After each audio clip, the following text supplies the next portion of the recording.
Chapter 60, Ancestor Save Me. Can you handle that demon lord? Guan asked suspiciously.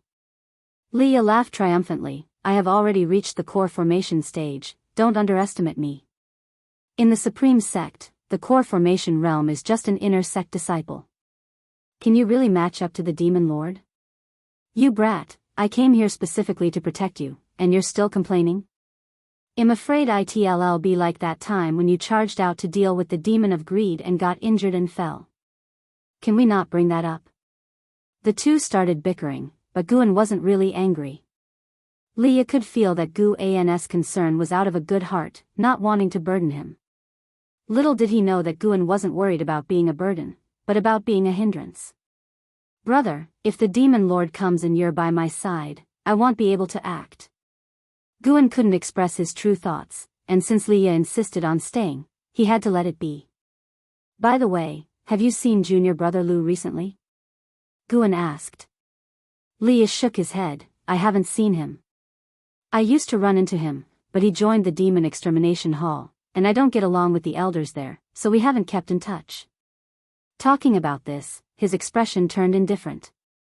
He didn't care about Lu Jiujia at all. Though he was warm to Guan, he was actually very cold to everyone else. Let's go upstairs and have a proper chat. I heard you acquired another Medicine Valley. Tell me all about it. Leah pulled Guan upstairs. They chatted late into the night. Guan didn't reveal his identity as Panan but instead told Leah that the harvest from Mystic Valley had pleased their superiors, hence he was given another Medicine Valley. Considering that Li Xiandao was criticized for the investiture of the gods, how dare Guan reveal his identity to Leah? What if Leah let it slip? After all, they were father and son. No matter how big the conflict, before a complete break, their relationship would still be closer than with Guan. As summer transitioned to autumn, the temperature was still quite hot. 10 days had passed since Leah came, and Mystic Valley hadn't encountered any danger during this time. Guan even went out to manage the caves of the outer sect disciples, with Leah insisting on accompanying him. However, upon reaching the caves, he didn't go inside, fearing he might trouble Guan. Guan wanted Leah to stay in Mystic Valley to protect the disciples, but Leah didn't care about anyone else. As he said, teaching swordsmanship to those disciples was already a favor to Guan. That evening, Guan was picking ripe medicinal herbs, while Leah was meditating at the mountain peak on the west. The setting sun hung just above his head, giving him the aura of an unrivaled master. Suddenly, Guan sensed something. His right hand paused, and then he continued picking the herbs. There really is a demon lord. I hope he doesn't eye my Medicine Valley. Guan thought silently. The opponent's aura far exceeded the Foundation establishment realm but did not pose a threat to his perception. The faint demonic aura began to drift away from Mystic Valley, which relieved him. Compared to gaining a few decades of lifespan from killing someone, he was more afraid of exposing his strength. As night fell, Guan was inside the house reading the Ziwei Array Chronicles, absorbed in the formations related to the wood attribute. His brows suddenly furrowed, followed by a sigh. Mystic Valley wasn't attracting trouble, but Leah drew the attention of the demon lord. On the mountain peak, Leah, who was meditating and absorbing energy, suddenly opened his eyes. He stood up and walked to the edge of the cliff, looking down at the forest below. About 100 feet away from his mountain, a mysterious figure like a ghost stood under a tree, gazing at him from afar. Under the moonlight, the mysterious figure almost blended into the darkness, visible only when close. Leah frowned, raised his hand pointing afar, and then leaped into the night sky. The mysterious figure turned into black mist and vanished without a trace. A stick of incense later, Leah landed beside a river in the mountains. This river flowed through the hills, about 2 yards wide, shimmering under the moonlight.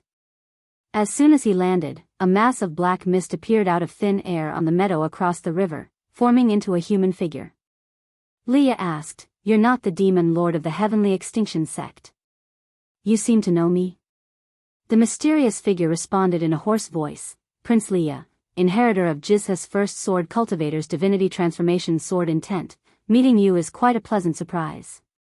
Leah drew the treasure sword from his waist, pointing it at the shadow in the distance, playing tricks. As his voice fell, his body erupted with violent sword chi, causing his black robe to flutter like flames.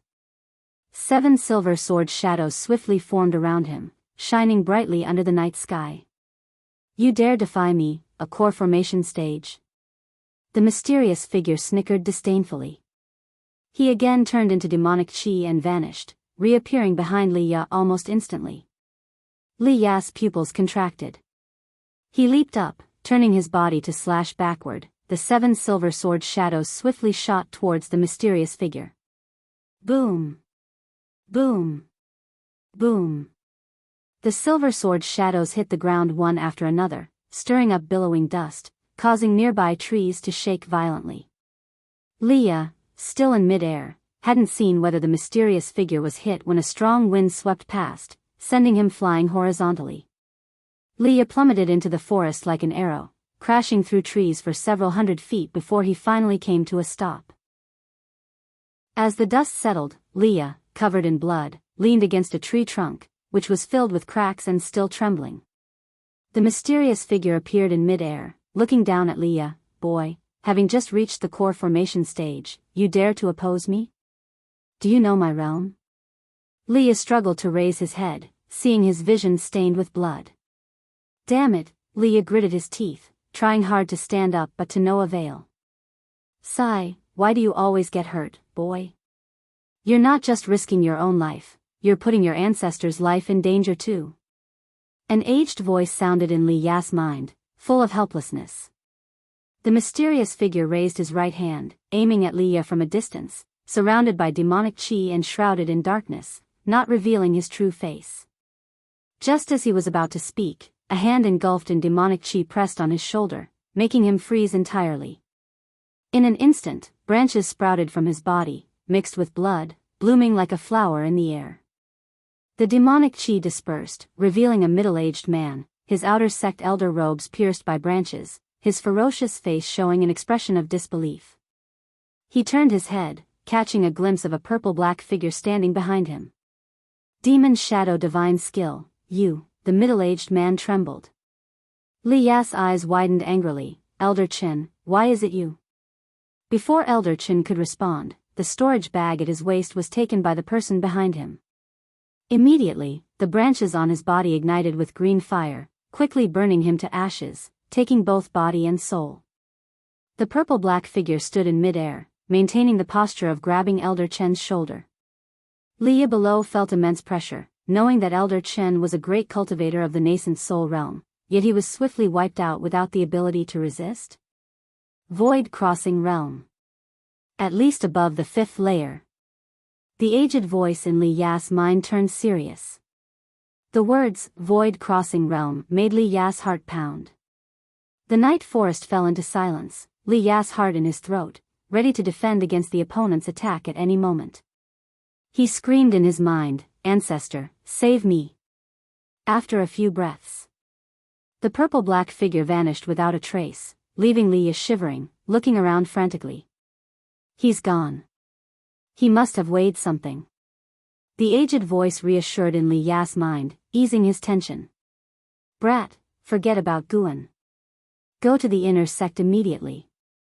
This outer sect is getting more sinister by the day, someone must be defying the heavens. Staying longer will only bring disaster.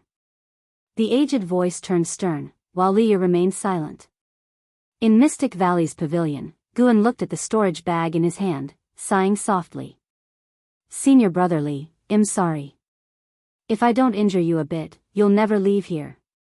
Guan felt guilty. After all, Li Ya came for him.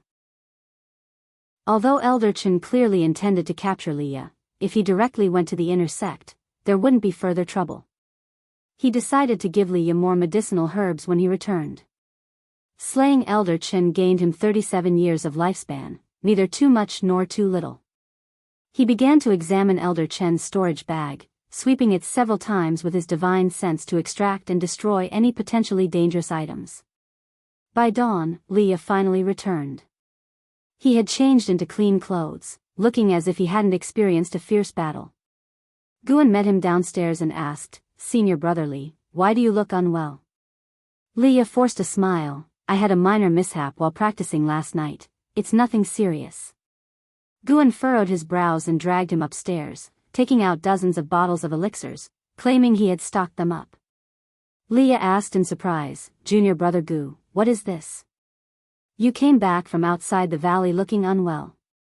You must have encountered a battle last night, correct?" Guan said seriously. Li Ya's expression turned grim.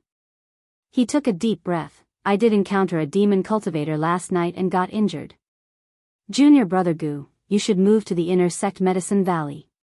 Staying in the outer sect is not safe." "Not safe? I don't believe it. Gu An's foundation was here, he couldn't abandon it. Whoever dared to cause trouble would die." Guan smiled bitterly on the surface. "Senior brother Li, the herbs planted in this Medicine Valley are all low rank. The demon lord wouldn't be interested. Actually, without you here, we're safer. You should go to the inner sect, we'll be fine. I can ask Lu Jiujia for help. We haven't lost touch." "But," Leah hesitated. Guan interrupted, "Senior brother Li, I always felt that the chaos in the outer sect had little to do with demon cultivators. The demon extermination hall has caught many demon path spies over the years. Could it be that someone is merely causing chaos under the guise of the demon path? If you go to the inner sect, you might save the outer sect. But if you stay here, how long can you protect me alone?" Upon hearing this, Li Ya's expression darkened, recalling Elder Chen. After a few moments of struggle, he took a deep breath. "Junior brother Gu, you are right. I will go to the inner sect immediately." Guan smiled, shoving all the elixirs into Li Ya's hands, making him very touched. After a brief exchange, Guan urged him to depart, which Leah also felt should not be delayed. Due to his injuries, Leah could only fly using sword control. After leaving Mystic Valley, he couldn't help but look back, murmuring, "Do you see, this is why I can't let go of him. No matter who it is, anyone who dares to harm him, I will make them regret it." Chapter 61 The Secret of the Supreme Sect, the division between right and evil. After Leah left, Guan quietly put Elder Chen's storage bag into the 8 scenic caves, and in the afternoon, he came to the 3rd Medicine Valley. He wandered around and inspected the area, but his brows were tightly furrowed. After a while, Elder Tian finally took the bait. He walked over, curious, and asked, "Valley Master, why have you been frowning so much?" Guan glanced at him, shook his head slightly, and remained silent. Elder Tian took a step forward and said, "Maybe I can't help you, but speaking about many things can reduce the pressure, and I can offer you opinions as an observer." Upon hearing this, Guan sighed and spoke out about what happened in the outer sect, including how Leah from the first layer of the core formation realm got injured protecting him. The reason he mentioned Leah was to ensure that the former sect leader remembered Li Ya's contributions. Guan always felt that Elder Tian would not truly settle here for life. He might make a comeback someday. After he finished speaking, Elder Tian furrowed his brows. Guan couldn't hold back his complaints. The outer sect's demon extermination hall has been catching demon path spies all day long, yet after so many years, demon cultivators still infiltrate the Supreme Sect. Can the Supreme Sect still be considered the #1 sect if disciples within it can't even be guaranteed safety? I don't mind being killed, but I worry about my disciples. Speaking of this, he sighed again, feeling quite anxious and aggrieved. Even he praised his own acting skills. If acting skills could be added to the attribute panel, they should have reached a pinnacle, leaving some room for a return to simplicity. Elder Tian sighed and said, "It does sound troublesome, but the immortal cultivation world has always been like this. No sect would truly care about servant disciples. To put it bluntly, they don't even consider servant disciples as part of the sect." Guan frowned, this time out of genuine concern. Hearing such words from the former sect leader's mouth was very jarring. "But I heard that the new sect leader has a righteous heart and is the one the Hall of Elders looks up to. Maybe he can change things, at least better than the former sect leader," Elder Tian continued. His expression remained unchanged as if he was not belittling himself, and it was unclear whether he spoke with veiled sarcasm. Guan did not respond, just sighed, and continued to inspect the medicinal herbs. Elder Tian did not follow his pace, and he didn't mention it again, fearing that it would be counterproductive. An ancient hour later, Guan returned to the Mystic Valley. Recently, he planned to stay in the Mystic Valley and return to other places on the same day. The disciples of Mystic Valley were puzzled as to why Guan had been staying there so often lately. It wasn't until Wu Xin and Tang Yu went to the outer sect that they learned that demon cultivators had recently infiltrated, making them nervous but also touched. The master cared for them. Since the establishment of the Third Medicine Valley, the disciples had felt distanced from Guan, but now, they felt close again. Wu Xin bore the greatest pressure and began to compel the disciples to practice spells, striving to make sure everyone had some measure of self-defense. He bought some noisy spells from the outer sect for the disciples to practice. It was difficult to counterattack demon cultivators, but if the commotion from the battle was loud enough, it might draw support from the outer sect. Guan did not stop him. Perhaps this could enhance the cohesion of the Mystic Valley and just as well train Wuxian's leadership and organizational skills. A few days later, Yilan came. She came for the same reason as Leah, worried about Guan. In the attic, Yilan took out a treasure sword from her storage bag and placed it on the table, saying, "Recently, there have been demon cultivators around, and their cultivation levels are not low. This sword is named Qinghong sword, carry it with you. Although it doesn't have strong power, it is connected to my white spirit sword. If you encounter danger, I can sense it immediately, and I will come to rescue you." Guan couldn't help but find it amusing and said, "Junior sister, your cultivation level is only a few layers higher than mine, don't come to sacrifice yourself." Sacrifice herself? Yilan understood right away, glared at Guan, and hummed, "Senior brother, if we really fought, I could subdue you with one move. I may act gently in front of you, but others face a different side of me. It seems my junior sister is indeed strong. I underestimated you," Guan said with a smile, then picked up the Qinghong sword. The scabbard was exquisite, carved with an image of a wild goose soaring above the clouds, very elegant. He then drew the sword, and with a flash of sword light, a slender blade appeared before his eyes. "It really looks good. From now on, I will wear it on my waist," Guan said with a smile. These words made Yilan smile brightly. Guan noticed that although Yilan's appearance was not as stunning as Ji Xiaoyu or Li Xuanyu, she looked quite pleasing over time. Yilan sat down, smiling as she watched Guan play with the Qinghong sword. Guan suddenly asked curiously, "If you encounter danger, can the Qinghong sword sense the white spirit sword?" Yilan raised her eyebrows and said, "Why, senior brother, do you want to protect me?" "Ha ha ha, how could that be possible? You know I have never fought, I would only cause trouble for you if I came. You know that, senior brother, anyway if I'm in danger, don't come. Don't worry, I'm afraid of death." He, I'm afraid of death too. I won't die, I must live on. Without me, I fear someone might bully you. Nonsense, all these years, have I ever been bullied? Then may senior brother live safely forever. Since Leah left, the Mystic Valley had not encountered any more dangers. When autumn arrived, Guan calculated the time and realized that a batch of medicinal herbs in the Third Medicine Valley should be mature, so he returned to the Third Medicine Valley. As he walked out of the transmission array platform, his gaze involuntarily looked towards his attic. Someone was in the attic. Shenzhen. Guan did not go directly to find Shenzhen. After all, that attic had no secrets, and the only secret, the Green Hero travelogue, she happened to like as well. He walked to an area and began picking herbs. Seeing the constant stream of notifications, he couldn't help but smile, feeling extremely joyful. No matter how high his cultivation level reached, seeing an increase in lifespan always made him happy. He wondered how many realms his cultivation could reach with 1,000,000 years of life.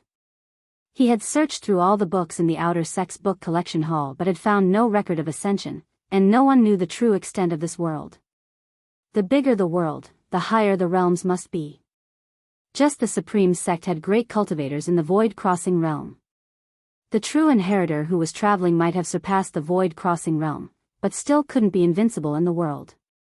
The path of immortal cultivation was long and arduous.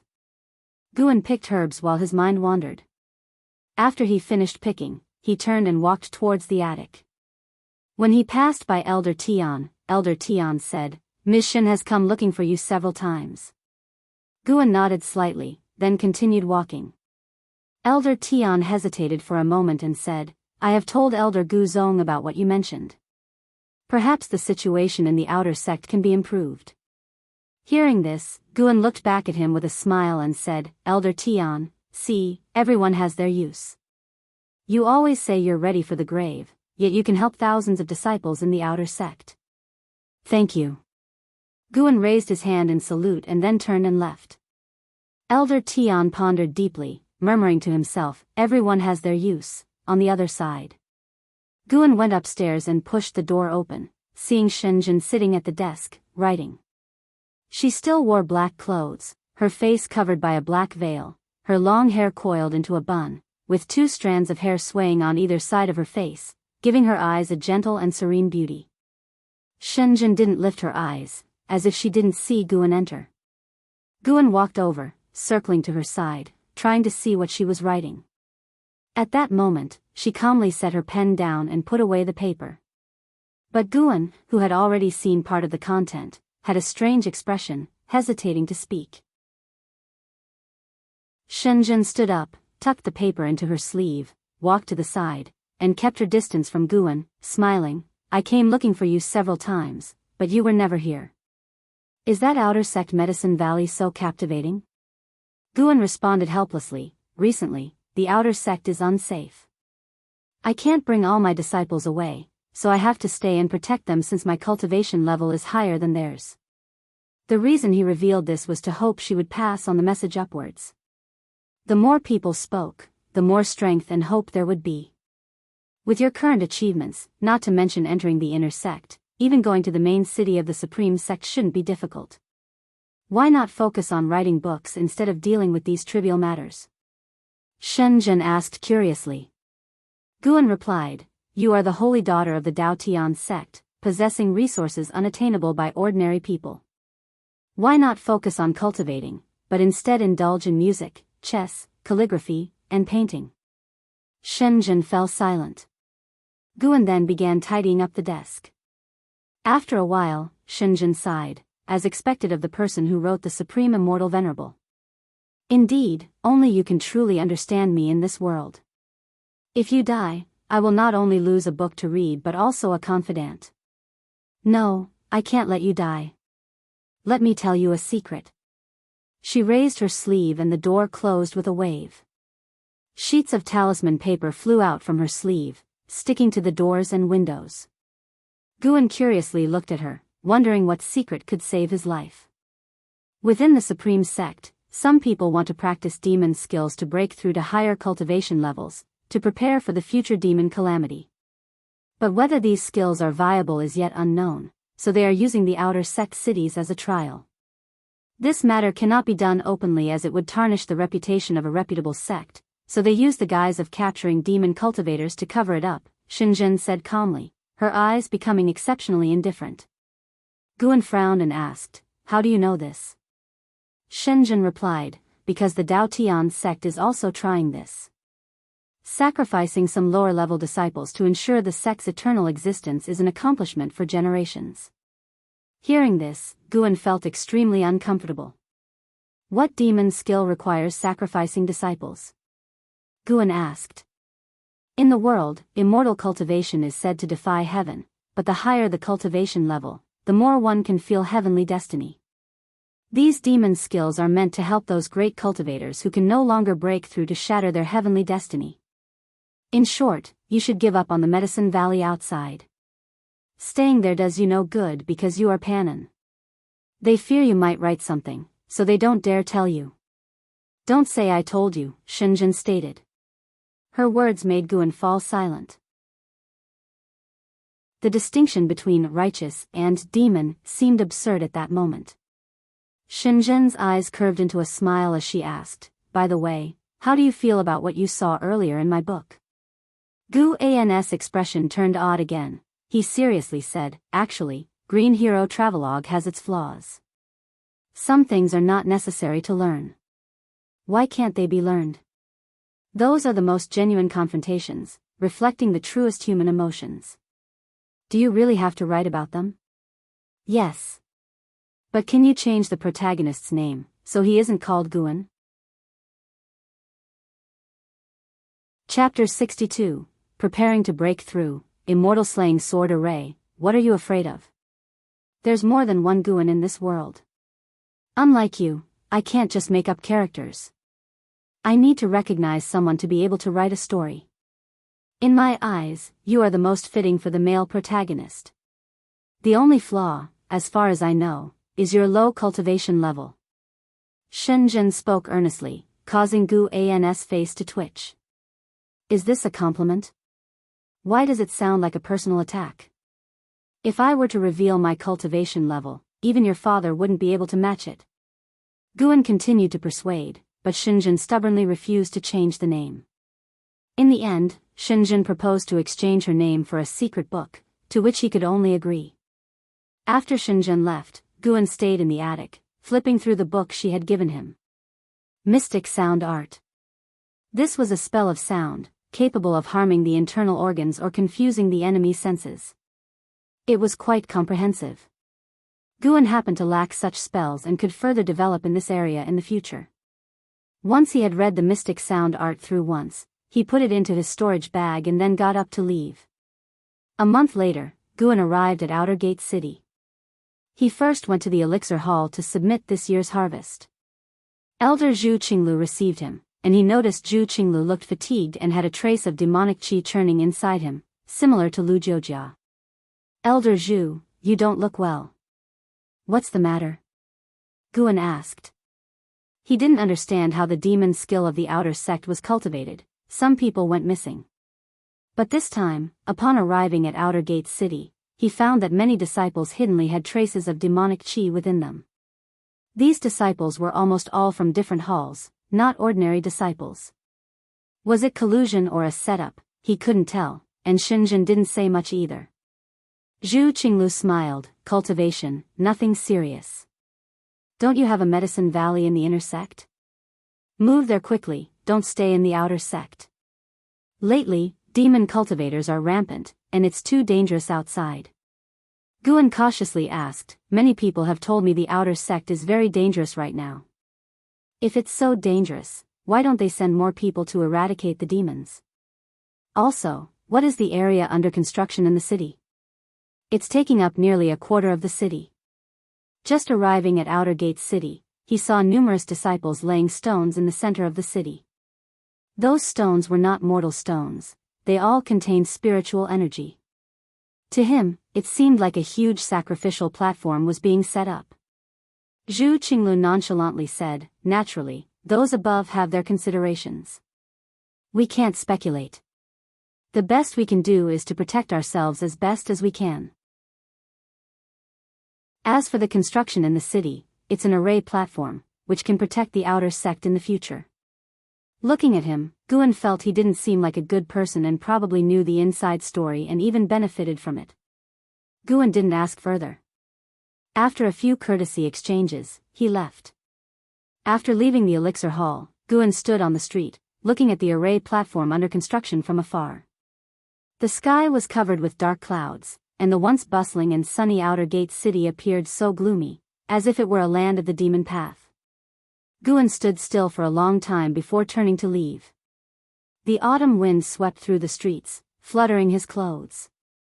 The Qinghong sword at his waist swayed slightly, its scabbard glinting coldly. After leaving Outer Gate City, Guan went to manage those caves. When he arrived at Li Zuanya's cave, he found her inside. From now on, you don't need to come here. I'm going to the inner sect. This is your reward, Li Xuanyu said, sitting by the table. With a wave of her right hand, a pile of spirit stones stacked up on the table. Guan immediately bowed, then went forward to put the spirit stones into his storage bag. He didn't say much and turned to leave. Watching his back, Li Xuanyu suddenly asked, I heard your leg technique is quite impressive. Guan stopped, turned to look at her, and said, did senior brother Li say that? My leg technique can't compare to his. Recently, Leah had stayed in Mystic Valley, saw Tang Yu practicing the residual wind leg, and learned that Guan had once subdued Meng Lang with it. He didn't expect him to tell Li Xuanyu so quickly. Yes, I just asked casually, Li Xuanyu said calmly. She paused and then said, I look forward to the day you enter the inner sect. Then we can compete. Guan, puzzled, said helplessly, how can I compare with you, senior sister? I can't catch up with you. Go back. Li Xuanyu didn't respond to his words. Instead, she issued an order to leave. Guan could only leave. After leaving her cave, Guan didn't feel much psychological burden. As long as he never admitted it, what could Li Xuanyu do to him? At night, Guan walked through the forest. In the afternoon, he had already told Wu Xin he was going out and would return tomorrow. He said so in advance because he was preparing to break through. Once he broke through, it would inevitably cause a commotion. If disciples looked for him and found him not in his room, they might become suspicious. Since going to the outer gate city, Guan had felt an intense atmosphere of danger. Those in power were cultivating demon skills, and noble disciples were fleeing the outer sect. All these signs made him anxious. Although the 9th layer of the Void Crossing realm was strong, it wasn't like the Supreme Sect had no Void Crossing cultivators, so after struggling for several days, Guan decided to break through another major realm. At worst, the function of extending his lifespan by 1,000,000 years would be delayed by a year. This time, he circled far and walked 300 miles by night, stopping in a dense forest. He stopped because he sensed 2 nascent soul auras, one of which he had felt before. Zui Jin, the maniac swordsman of Jianghu Lake, who had attained sword enlightenment near Mystic Valley and was injured by Guan as the flying leaf sword Immortal, had last been seen at the Ji mansion. Guan had suppressed his aura to the lowest level, not afraid of being noticed by nascent soul cultivators. Miles away, above the forest, the blue-clothed Zui Yijian stood in the air. 5 treasure swords hovered around him, showcasing the demeanor of a sword cultivator. Opposing him was a man in a large black robe, burly with a long staff, thick eyebrows, and leopard eyes, with a square, stern face. His black robe billowed violently, and his domineering aura pressed the forest below to the sides. Zui Yijian, instead of reading books in the inner sect, why come to stop me? The black-robed man asked coldly. Zui Yijian, expressionless, said, Qin Xianjin, as great elder of the outer sect, you cultivate a demon's skill and harm your comrades. I'm not stopping you, you've committed many injustices. I come on behalf of the heavens to take you. Qin Xianjin laughed contemptuously, don't you know who I am working for? He then struck his staff against the ground, releasing circles of purple light that formed complex and mysterious formations over 100 feet in diameter. When the edge of the formation neared Zui Yijian, it was blocked by an invisible sword intent, making it look like a piece was missing from the formation from above. I know. I can't deal with him, but I can deal with you. If I kill you, even if the next great elder of the outer sect continues his evil deeds, at least I can protect the outer sect disciples for some time, Zui Yijian said expressionlessly. The 5 treasure swords around him unsheathed simultaneously, their light illuminating the night sky. You want to kill me? Qin Xianjin seemed to hear the biggest joke, his face turning fierce. His aura erupted suddenly, and the forest within 10 miles swayed violently. Zui Yijian's face changed slightly, his eyes narrowing. A nascent soul of the 1st layer killing a nascent soul of the 9th layer? Zui Yijian, do you think just because you have your master to back you, I won't dare kill you? You walking the path of power without concealing yourself is a mistake in itself. Saving some mediocre outer sect disciples is insignificant compared to saving the entire Taizong dynasty. If you don't understand this, then you've lived in vain. Qin Xianjin stood arrogantly, his domineering aura pressing against Zui Yijian's sword shadows, causing his 5 treasure swords to tremble. I'll give you one last chance. Turn back now, and it's not too late. Either return and read your investiture of the gods or die. The staff in Chen Zuanjin's hand emitted rolling demonic qi, forming a massive black dragon coiled around him. Zui Yijian took a deep breath and said, since you mentioned the investiture of the gods, do you know the immortal slaying sword array? Immortal slaying sword array. Chen Xuanzhen's face changed dramatically, surprise shining in his eyes. Guan, observing from a distance, was also astonished.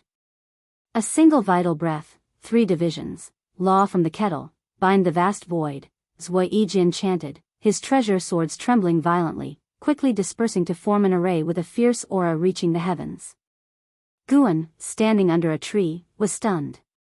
Can someone learn Daoist sorcery from reading books? Could he be a genius?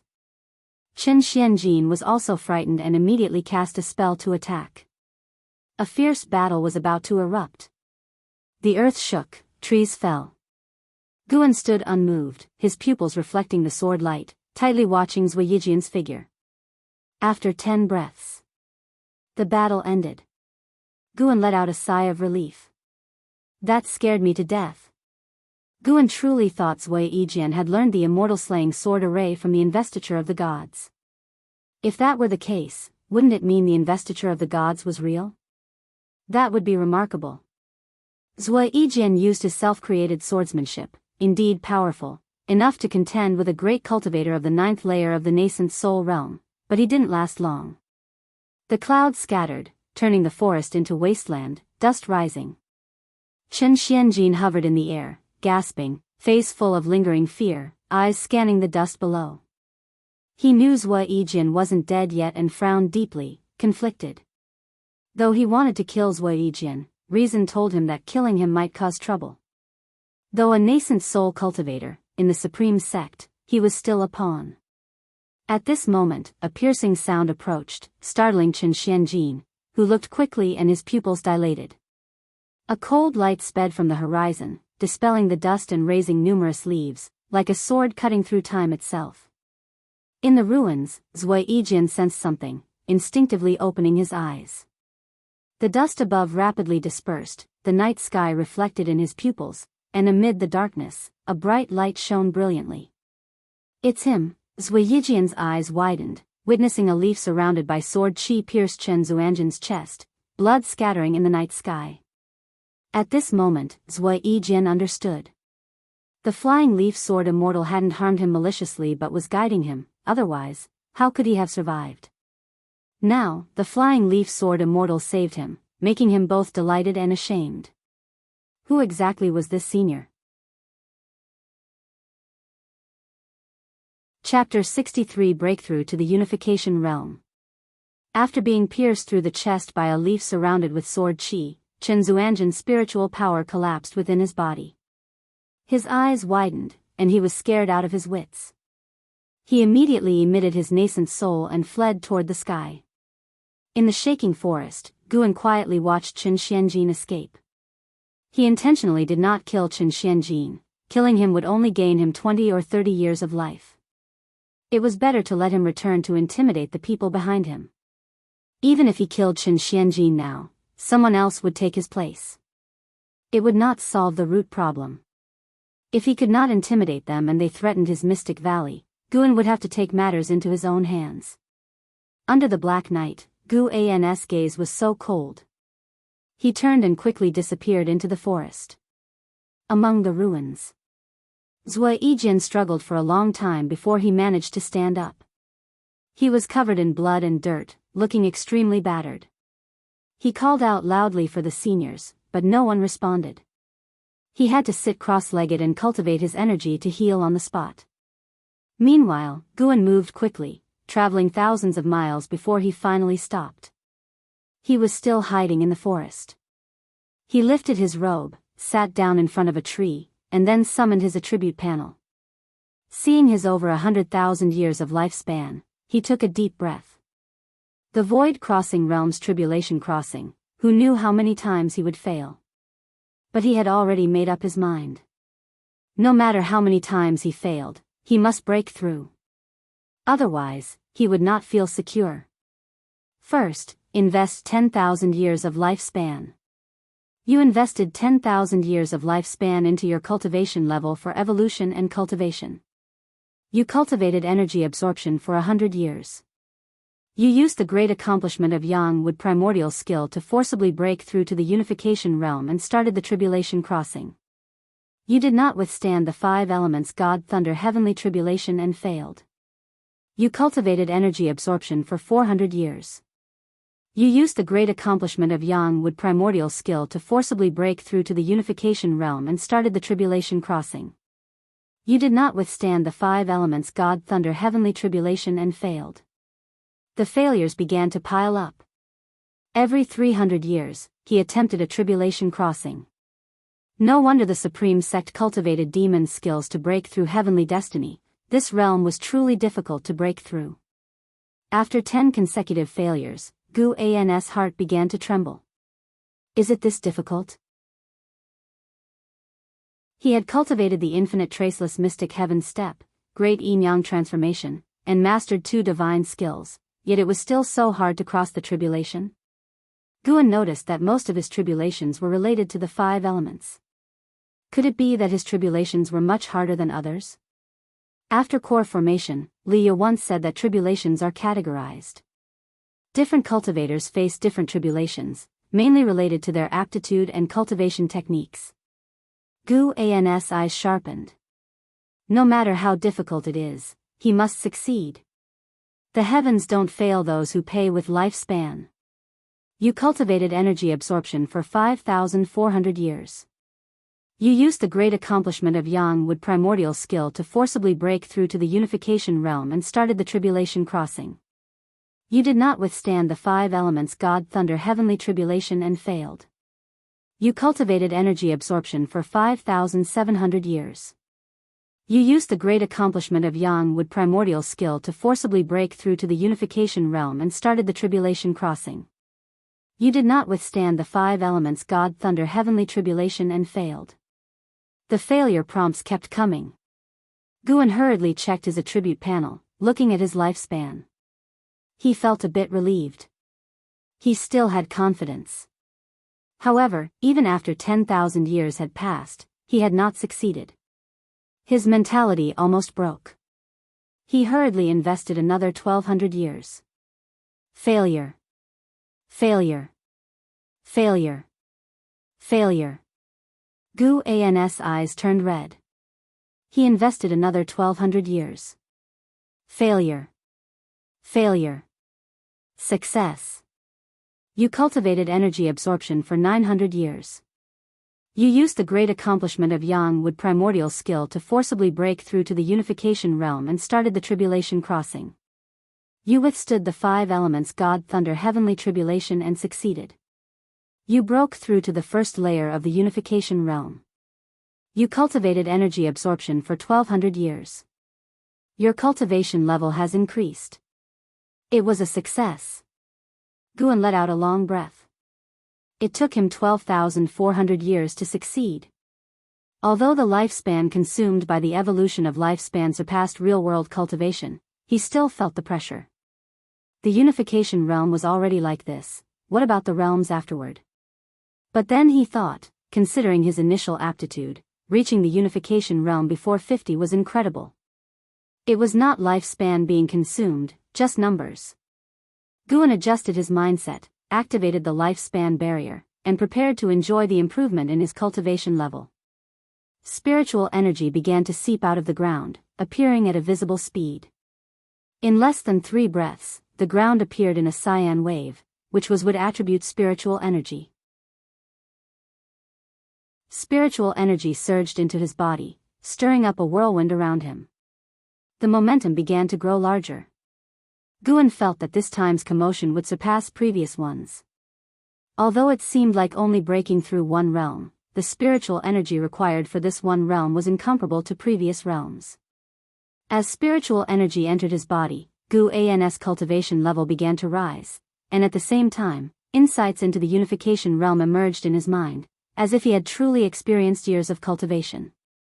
In the outer gate city. In a mansion, Chen Zuanjin's nascent soul floated in front of a table.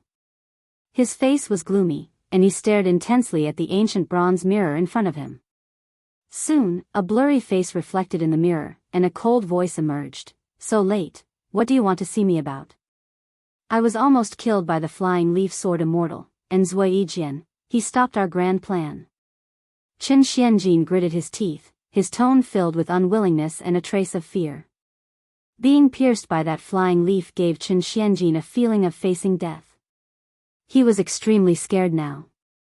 He felt that if he had reacted even a little slower, he would have perished completely. The person in the mirror fell silent upon hearing this. Qin Xianjin did not disturb him, quietly waiting. After a while, Qin Xianjin seemed to sense something, and his face changed dramatically. The spiritual energy is sinking again. Qin Xianjin quickly said, looking toward the door as if afraid the flying leaf sword Immortal would come for him. Tomorrow, I will come to the outer sect myself.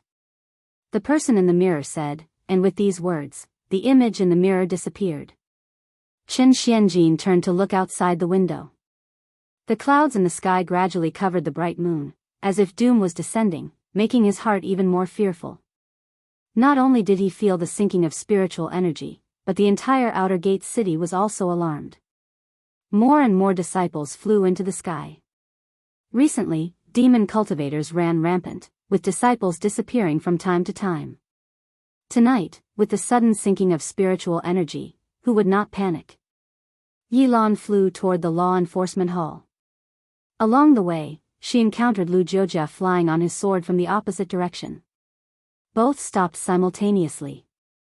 Lu Jiujia's face was stern. Seeing Yilan, he hesitated.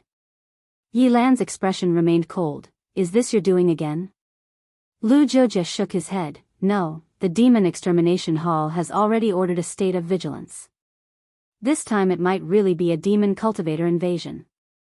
Really? Yilan asked in a sarcastic tone. Lu Jiujia frowned. Yilan continued, Senior Brother Lu, do you really think this path is right? They can be cruel to other disciples. Are you sure they will never turn against you? Lu Jiujia countered, if not this path, then what path? Like you, joining the law enforcement hall that can be disbanded at any time? The two looked into each other's eyes, full of conflict.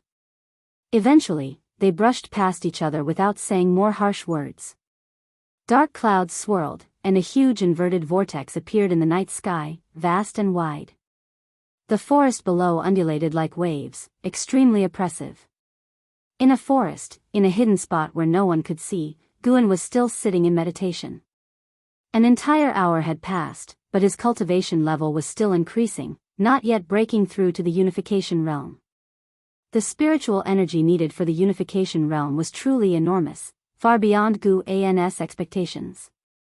How terrifying would it be to cross the tribulation in reality at such a realm? He suddenly felt that failing the evolutions many times did not matter. After all, in real life, failing once could mean death. Guan felt the surging spiritual power within him, unable to remain calm.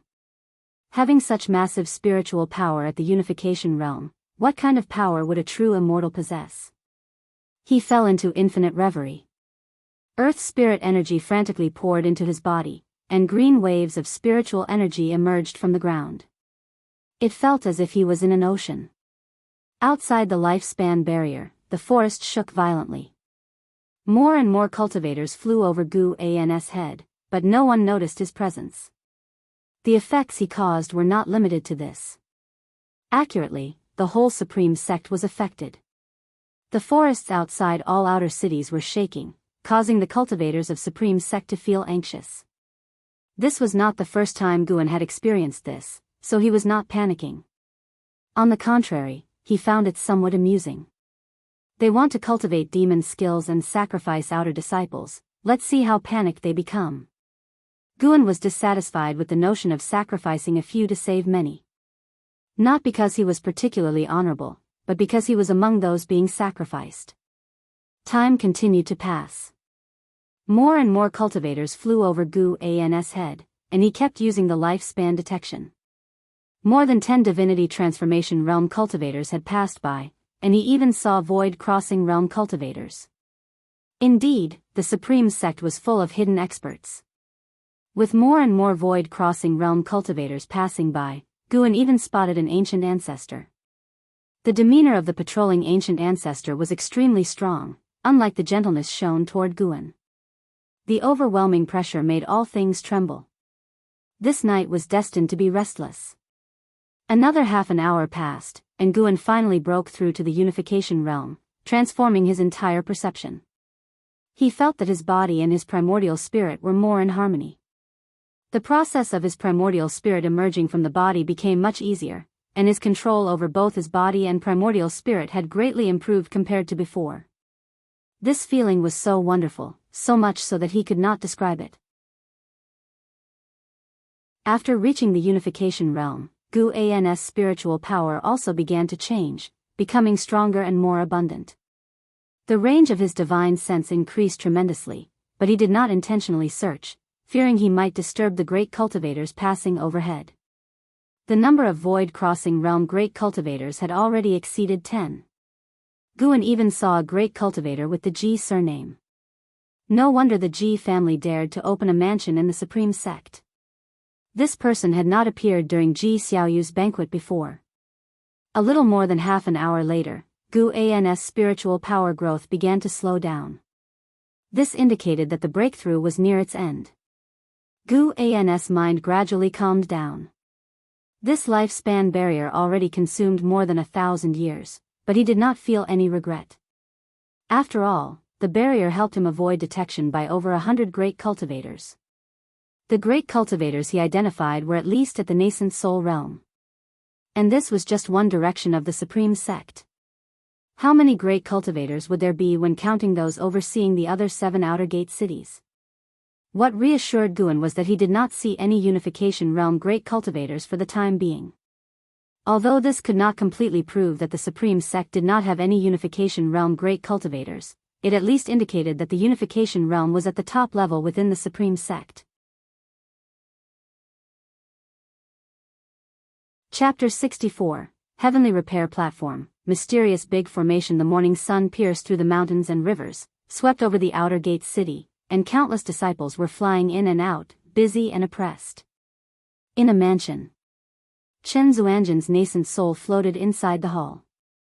He lowered his head, full of tension. In front of him, a man sat on the high seat, dressed in a dragon-patterned black robe, his face young and handsome. However, the majesty between his eyebrows gave him a sense of oppression that did not match his appearance. His long hair was coiled under a silver crown with Qilin carvings, exuding an air of supremacy just by sitting there. Your brother was killed by the demon cultivators of the 1,000 Autumn Pavilion. Now you are seriously injured by the flying leaf sword Immortal. Do you think Wei Yijian's master might have something to do with the 1,000 Autumn Pavilion? The black-robed man spoke slowly. His tone was calm, as if talking about a trivial matter. Qin Xianjin quickly raised his head and said, "It's possible. It's not uncommon for the 1,000 Autumn Pavilion to place spies in the supreme sect. Didn't you say that the high levels definitely have spies from the 1,000 Autumn Pavilion? Now one of them has emerged. Offending Wei Yijian would certainly bring endless trouble. If he could overthrow Wei Yijian's backer, Qin Xianjin would not fear Wei Yijian." The black-robed man squinted, his eyes falling on Qin Xianjin, scaring him into lowering his head quickly. The hall fell silent again. After a long time, the black-robed man said in a deep voice, "Prepare the formation, just in time for the recent disturbance from the demon cultivators. After this, the blame can be placed on the 1,000 Autumn Pavilion." Qin Xianjin hurriedly said, "But in my current state, I'm afraid, this time, I'll handle it personally." What? No, it can't be done. Whether this plan will succeed is still uncertain. The Dao Tian sect is also waiting for us to try it. Nothing in this world is guaranteed to succeed. The path of immortal cultivation is one that treads through thorns. This plan has been in the making for 100 years. The supreme sect must proceed. We cannot let those in the shadows sabotage our grand scheme. You need not persuade me further. Hearing this, Qin Xianjin could only suppress his worries and agree to the matter. On the other side, Mystic Valley. Guan was leading the disciples through practice. The commotion of the previous night had left them restless, so they were chatting in small groups. Tangyu asked, Master, why are you back so soon? The others looked at Guan. Guan snorted, didn't you feel the disturbance last night? I returned quickly because I was afraid something might happen to you. Upon hearing this, all the disciples felt ashamed, thinking they were too weak and always worried their master. Xiaochuan anxiously said, Senior brother, why don't you go to the inner sex medicine valley? We could disband and find our own ways in the outer gate. That way, you'll be safe. He was not afraid of death, he just did not want Guan to be too overworked. Guan had already reached the Foundation establishment realm, with a future they could not compare to. Why should he be constantly worried for their safety? Guan said, if you want to go to the outer gate city, you are free to go, but I must remind you, the outer gate isn't necessarily safer than Mystic Valley. Disciples often go missing in the city. This is neither a threat nor a hint, I respect your choice, whether you stay or leave. The bond of Mystic Valley remains. He spoke from the heart. He pursued longevity and was prepared to face countless partings in the future. He had long since prepared himself not to concern himself with others' fates. Unless someone truly made him reluctant to part, he would follow his heart. Hearing his words, the disciples fell silent, looking at each other. Wuxin hesitated to speak but held back. Why leave? Becoming servant disciples elsewhere, who will make elixirs for us like the Master? Mystic Valley doesn't need so many servant disciples, but the Master still took us in without reducing our benefits. We must not forget our gratitude. Tang Yu was the first to speak. His greatest regret was not rushing to the front like Su Han during Qiu Qianli's chaos. In those days, Su Han chased after him. Now Su Han had reached Foundation establishment, while he still didn't know if he could ever reach it. This gap began at that calamity. Tang Yu did not resent Guan, only felt ashamed. He vowed to perform well and regain Guan's favor. As he spoke, the other disciples chimed in, the atmosphere becoming lively, not as oppressive as before. Guan smiled and then called the disciples to continue their exercises. After they had just finished, Yilan came. Confirming Guan's safety, she quickly left. Guan stood by the window, looking towards the direction of the outer gate city. There were still great cultivators flying occasionally, but not as many as the previous night. Guan's divine sense could easily span thousands of miles, peeking into the outer gate city, which was far from the limits of his divine sense. He saw the huge array platform being accelerated in construction. Some disciples had even started transporting spirit stones. He silently watched, unable to discern what formation the array platform was for. The matter of the sinking spiritual energy caused turmoil within the Supreme Sect, and the tense atmosphere lasted nearly 10 days before easing. Guan was affected. Several outer disciples were relocating their caves, losing him channels for collecting life energy. These outer disciples were clearly fleeing the outer gate city. Guan was not disappointed. He now had 3 pieces of the Medicine Valley, with increasing life energy in the future. He was even preparing to expand the 3rd Medicine Valley. He was now just waiting for the matter of the outer gate to end quickly. As long as it did not threaten his Mystic Valley or the few people he cared about, he was disinclined to meddle in the Supreme Sect's schemes. As Shenzhen had said, even the top sect of the Great Yu dynasty, the Dao Tian sect, was engaged in such activities. Why should he force interference? He did not have such a strong sense of justice to save all. The world had too much suffering. Could he save it all? Besides, such matters were difficult to manage. If he forcefully disrupted the Supreme Sect's plan, and later the Supreme Sect faced a great calamity with demons impossible to withstand, he would be blamed. Everyone in the Supreme Sect would hold him accountable. After all, apart from the sacrifices, others were beneficiaries. Even those saved might resent him, thinking they wouldn't have been sacrificed without his intervention. He couldn't keep saving groups of people endlessly, shouldering the mission of rescuing the world. Just thinking about it tired him. Time continued to pass. That day, Guan went to Qinghong Valley, first harvesting the matured medicinal herbs, then leading 3 monkey demons to sow the seeds.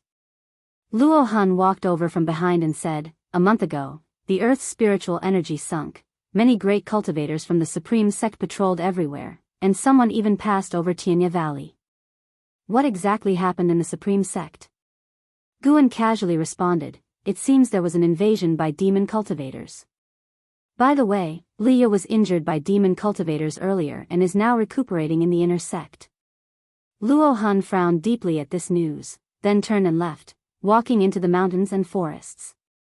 After that, Gu An's divine sense saw him casting on some talisman paper.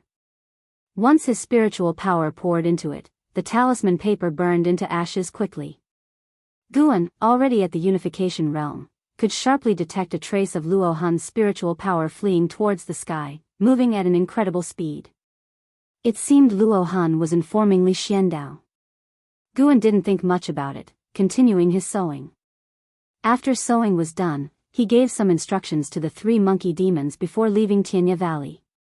He cared more about the construction and development of the Medicine Valley rather than those schemes. Directing his efforts here was the main task.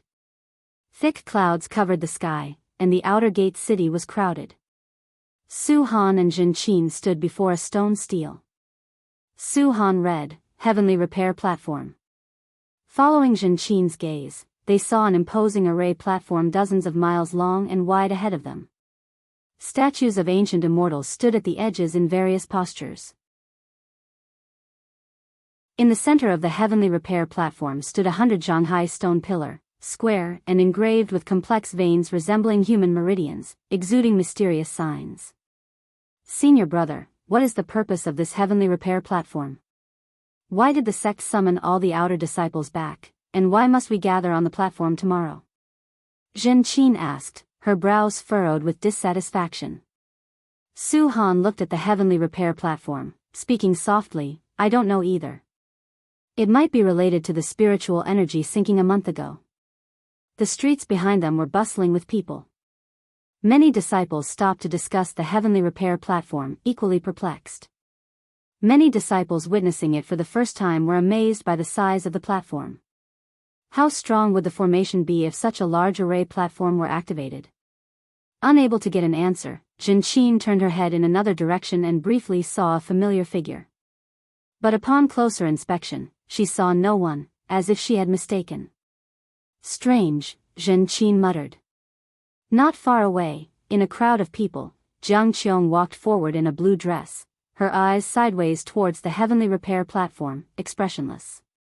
A hunchbacked old man walked beside her, leaning on a cane, only reaching her shoulder. Miss, this array platform is not simple. There might be a major event tomorrow. Should we stay? The hunchbacked old man asked. He was not the only one, many disciples around were worried, with various speculations. Jiang Qiong remained expressionless and replied, indeed, it is not simple.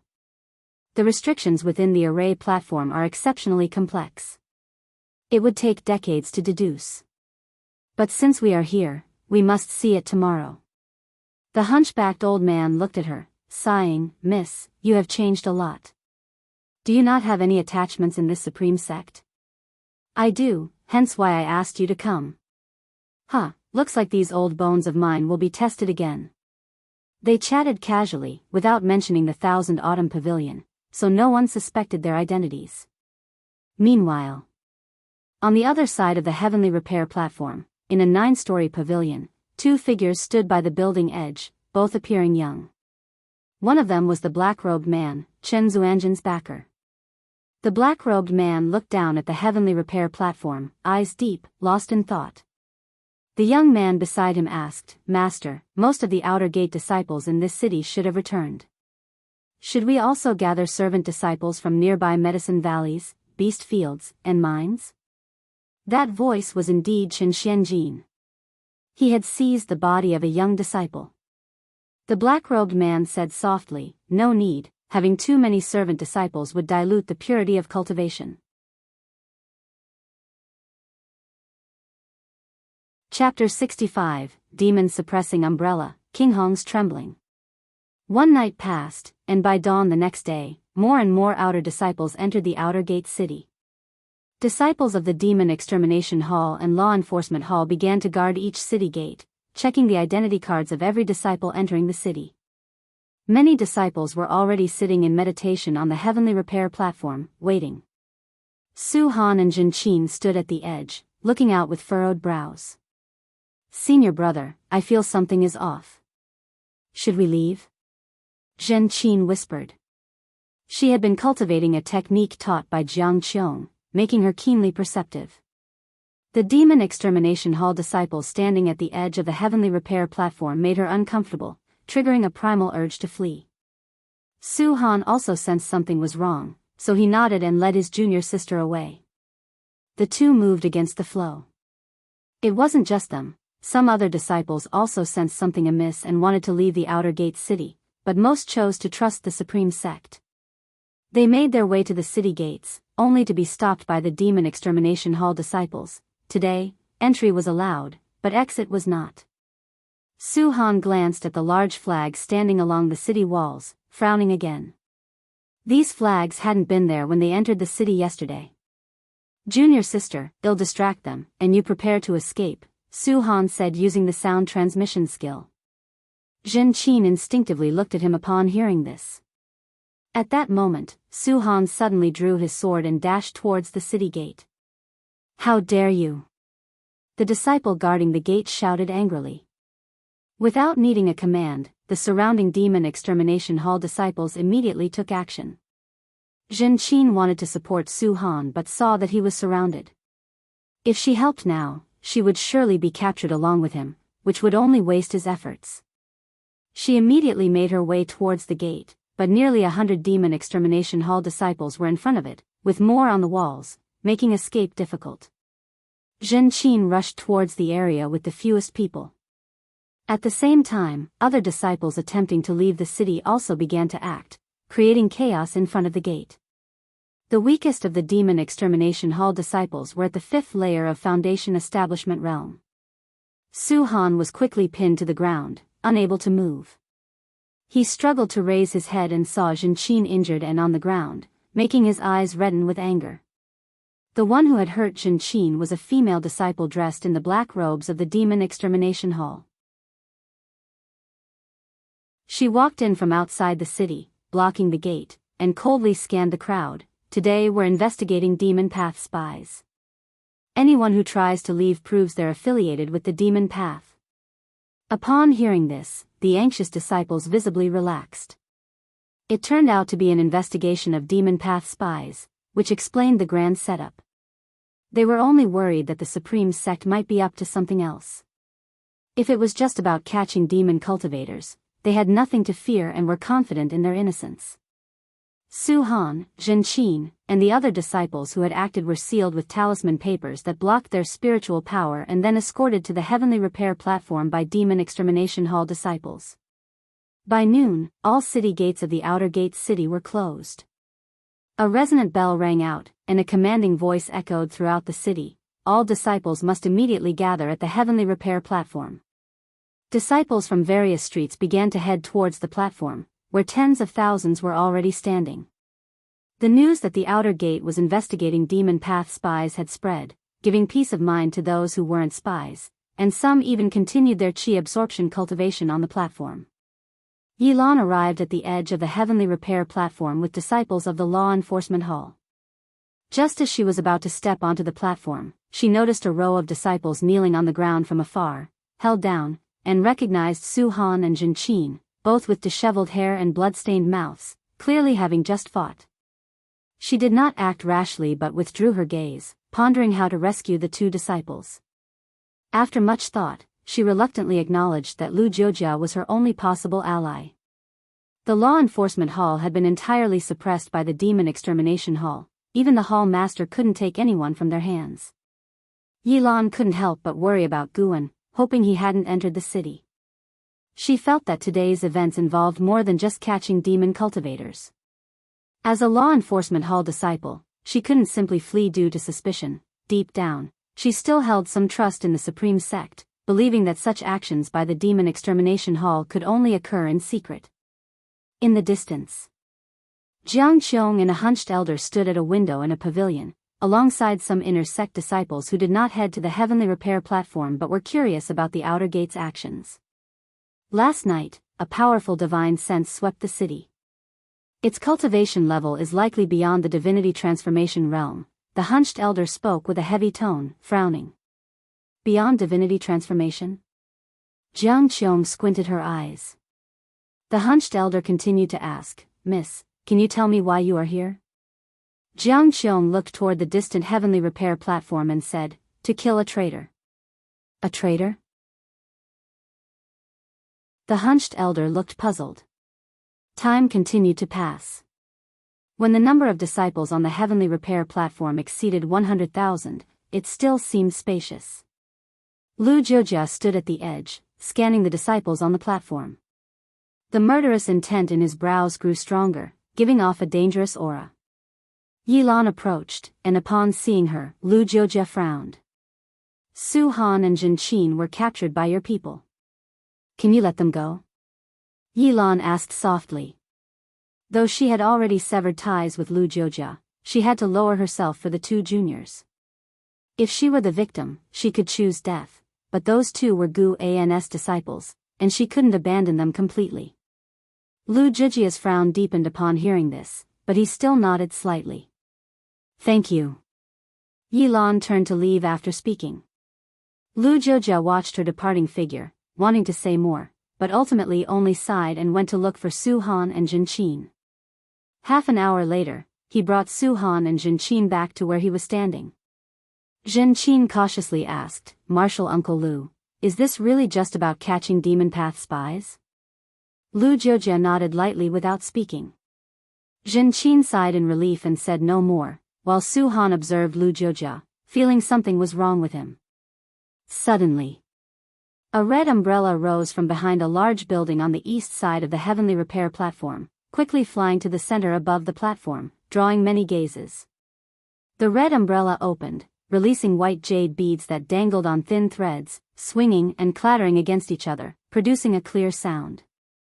With a boom, the red umbrella erupted with powerful spiritual power, a faint golden light spreading and quickly covering the entire outer gate city, connecting with the flags on the city walls.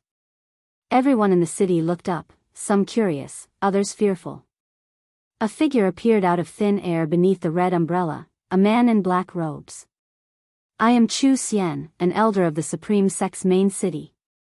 I am here to cleanse the outer gate of demon path spies, the black-robed man named Chu Xian announced. As his words fell, the vast void-crossing realm aura enveloped the entire outer gate, letting everyone feel his immense power. Yilan looked up at the high and mighty Chu Xian from the crowd, her eyes full of shock. What kind of cultivation could produce such a presence? Not only her, but Lu Jiujia, Su Han, and Jin Qin were also stunned. Most outer disciples looked at Chu Xian as if he were an immortal, awestruck and reverent. The Demon Extermination Hall has captured many demon path spies over the years, but there are still demon cultivators causing harm. We will first investigate the Demon Extermination Hall. Chu Xian's voice was cold and indifferent. As his words ended, the red umbrella above him shook, emitting an eerie sound that echoed throughout the city. Lu Jiujia's expression changed drastically. Clutching his chest with both hands, he fell to his knees with a thud. Not only him, but all the surrounding Demon Extermination Hall disciples did the same. Some even screamed in agony. Martial Uncle Lu, what's wrong? Jin Qin asked urgently, extremely nervous. Lu Jiujia felt as if countless bugs were biting him all over, the pain excruciating. He couldn't respond, only signaling Jin Qin and Su Han to stay away with his hand. The outer disciples on the platform looked towards the outer edge where the Demon Extermination Hall disciples were, murmuring in alarm. The magic artifact above me is the Demon Suppressing Umbrella. Under its light, demonic qi is cleansed, and anyone practicing demon skills will turn to blood. Chu Xian's voice echoed once more. The heavenly repair platform erupted. Could the Demon Extermination Hall really be full of demon cultivators? The Demon Extermination Hall had captured countless people over the years, making many despise them. Now, knowing they were demon cultivators, how could anyone not be furious? Shouts and curses rang out. Lu Jiujia was in unbearable pain, his forehead pressing against the ground, his body trembling. Damn it. I knew it, Lu Jiojia gritted his teeth, his face twisted in agony. He couldn't mobilize his inner spiritual power, and his heart plunged into unprecedented fear. Black chi emanated from him, rising into the air. It wasn't just him, other demon extermination hall disciples also emitted black chi that quickly ascended, converging towards the demon-suppressing umbrella. Yilan stepped out from the crowd, seeing Lu Jujie's painful state. She hurriedly approached, taking out an elixir from her storage bag and feeding it to Lu Jiojia. This sight caused other disciples to start cursing her, but she remained unfazed. However, her elixir proved ineffective. Junior sister. Run, Lu Jiojia spoke with immense effort, each word seeming to drain him completely. After the word run, he spat out a large mouthful of black blood. What's going on? Yilan asked sternly, pausing briefly before quickly saying, I can't escape now. Unless the truth is revealed and we fight with the whole sect, there's only a slim chance of survival. Lu Jiojia couldn't respond, his hand trembling as he raised his right hand, pointing towards the sky. Yilan turned her head and saw that he was pointing at Chu Xian in the sky. Next, we will inspect the demon path spies on the platform, Chu Xian's voice sounded, causing the noisy platform to fall silent. At that moment, even disciples confident in their innocence felt a bit of panic. The demon-suppressing umbrella swayed again, and its eerie sound made everyone's hearts tremble. Yilan seemed to feel something, quickly looking down.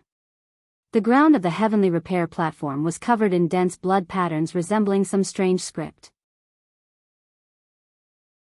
Her feet were right on a blood pattern, an evil force drilling into her body and forcibly sealing her spiritual power, leaving her immobile. She trembled all over, and her white spirit sword at her waist rang out as well.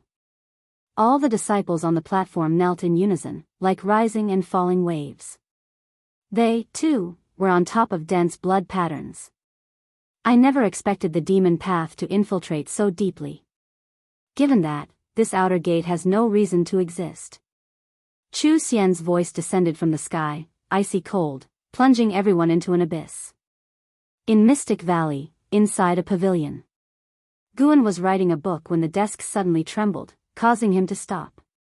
His gaze shifted to the Qinghong sword placed on the desk beside him.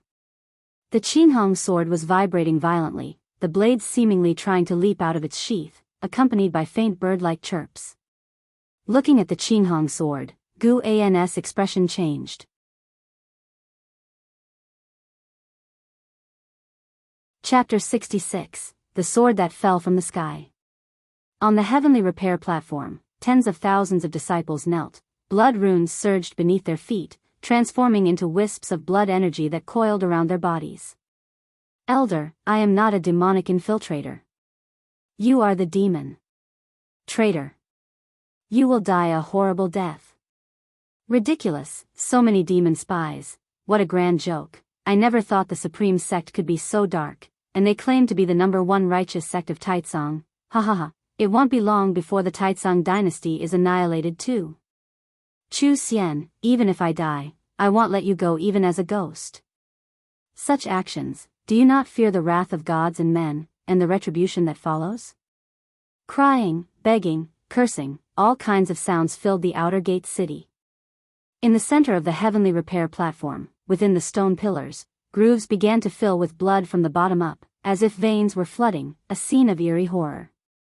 Rolling dark clouds surged in from all directions, rapidly covering the sky above the outer gate city, plunging the city into darkness. A faint golden light shield emitted from the demon-suppressing umbrella began to manifest, enveloping the entire city. Those disciples not on the heavenly repair platform tried to flee but could not break through. Yilan trembled, trying to stand up, but she couldn't. Feeling her spiritual power being drained away, her eyes were full of terror and despair. Su Han and Jinqin beside her were in the same state, unable to speak, only able to wait in hopelessness for death to come. In the distance. Inside the pavilion. A hunchbacked old man gazed at the figure of Chu Xian, his face heavy, saying, I never expected him to become this powerful. The talent of the supreme sect is truly extraordinary. How many years has it been? Jiang Qiong's eyes also showed signs of fear. Merely facing the pressure from Chu Xian, she dared not act rashly. The gap was too vast. I see, the legendary heaven and earth nirvana array, Jiang Qiong muttered to herself. Hearing this, the hunchbacked old man looked at her, saying, Mistress, this array is likely to threaten us, we should withdraw immediately. Jiang Qiong nodded. Her target was not Chu Xian. His appearance was unexpected, especially the heaven and earth nirvana array, which had a great impact on her. The two immediately turned around, preparing to leave the outer gate city. Boom! Thunder rolled through the dark clouds in the sky, like a roaring heavenly god, oppressive and loud. Chu Xian looked up, his expression calm. After just a glance, his gaze returned to the city. Looking at the tens of thousands of struggling disciples below, his eyes showed a trace of compassion. For the eternal prosperity of the supreme sect, making a sacrifice is not in vain for your lifetime of cultivation.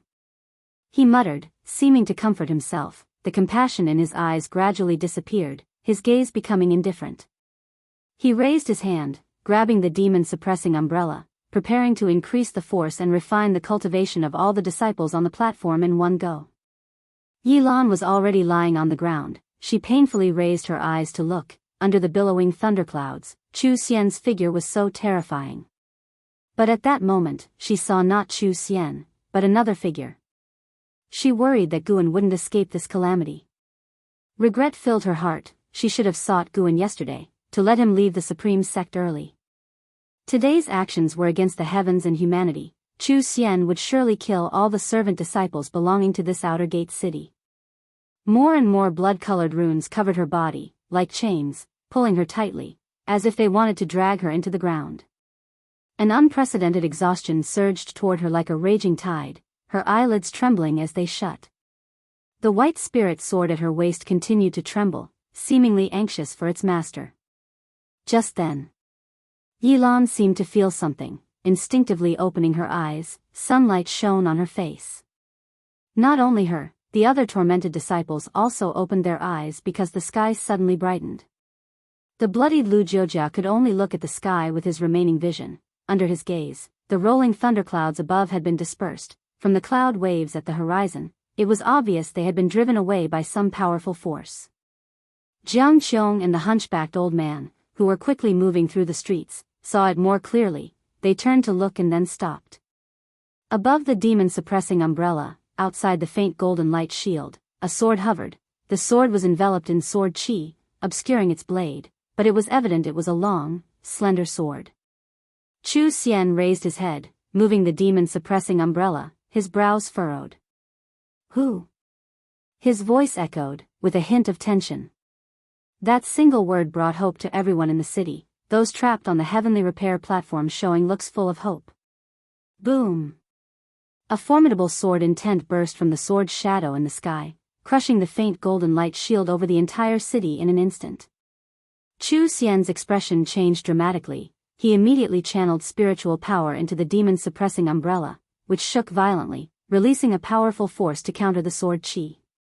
Combine. Chu Xian's eyes widened, just as he uttered a syllable. The sword's shadow plummeted with overwhelming dominance, scattering the vast power of the demon-suppressing umbrella, shattering it, and piercing through his body. Like a falling star. The sword's shadow descended, landing on the heavenly repair platform, its blade embedding in the stone, vibrating incessantly.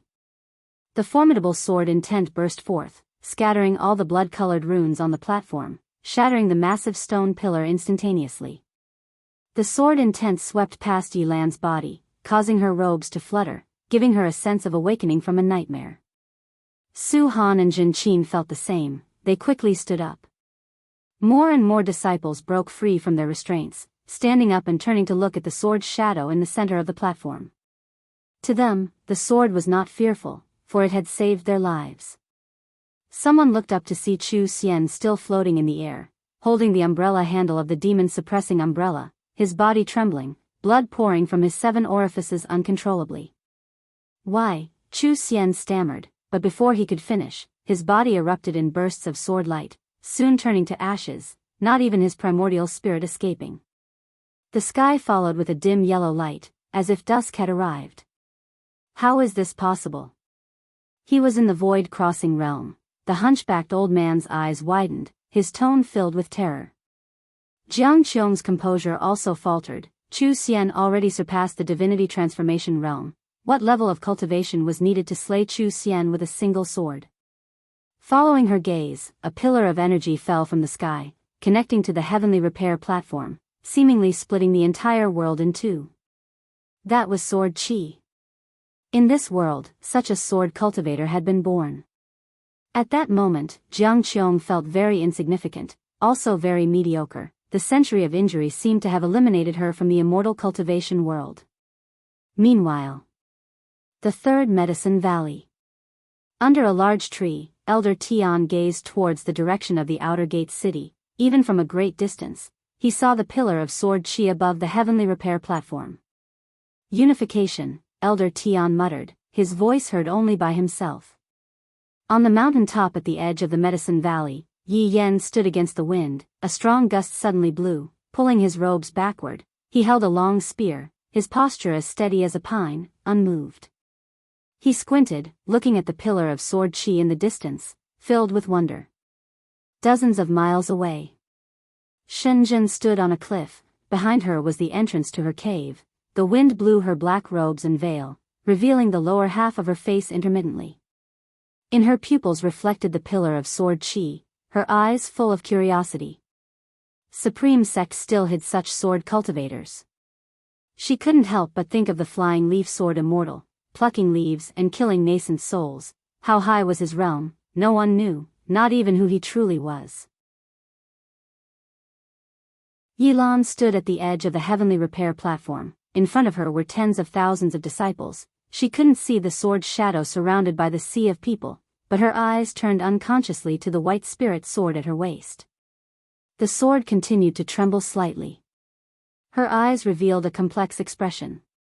At that moment, the outer disciples stepped back, making a thunderous noise. Yilan's attention was caught by a sharp sound. It was the sound of the sword blade grinding against stone. She immediately leapt, stepping on her flying sword, ascending into the sky. Not only her, but tens of thousands of disciples did the same, scattering into the air, creating an immensely spectacular sight. All who reached the sky widened their eyes, for they saw the sword's shadow that had killed Chu Xian moving swiftly, the blade still embedded in the platform stone, sliding all the way, sparks flying, sword intent spreading. Elder Lu Chang of the book collection hall frowned deeply, reciting, "Righteous path." When the sword's shadow finished carving the last stroke, it flew up, brushing past the heads of all disciples, disappearing into the horizon in an instant. Everyone turned their heads to look at the heavenly repair platform. At its center were two large characters engraved. Righteous path. The strokes filled with vigor, exuding extreme sharpness and an aura of death. Jiang Qiong and the hunchbacked old man also flew into the air. Seeing those two characters, the two demon cultivators from the Thousand Autumn Pavilion were also deeply shaken. Taizang righteous path committing to demonic deeds, but ultimately stopped by a mysterious sword cultivator who left behind the two characters, righteous path. What did this signify? The Supreme Sect might have its dark sides, but it also had great cultivators with a heart for justice. Jiang Qiong always sneered at the name of the righteous path of the Supreme Sect, thinking the Supreme Sect was just deceiving the world, but now she suddenly felt the Supreme Sect might not be so contemptible. Mystic Valley, within the pavilion. Guan sat at his desk, his brows slightly furrowed. Someone had locked onto his Qinghong sword, making it difficult for him to recall it directly. He was using sword intent to control the sword. That earlier strike was no ordinary attack, it was a move from the Taizang Divine Shocking Sword. The Integration Realm Taizang Divine Shocking Sword. Since you want to chase, fine, let them understand a sword hangs over their heads within the Supreme Sect. Guan thought silently, then picked up a brush, preparing to see if he could multitask. The Qinghong sword was already over 6,000 miles away from him, and the distance was rapidly increasing. Above the sea of clouds, the Qinghong sword wove rapidly, leaving a long trail of energy waves that extended to the edge of the sky. Suddenly, the Qinghong sword stopped, suspended above the clouds.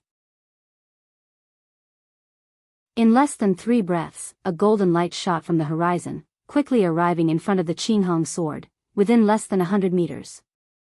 The golden light dispersed, revealing a man in a blue Daoist robe, holding a horsetail whisk, appearing immortal-like, only his expression was somewhat solemn. Who are you exactly? A unification realm sword cultivator unheard of within the Taizong dynasty. The Daoist-robed man asked, his tone grave.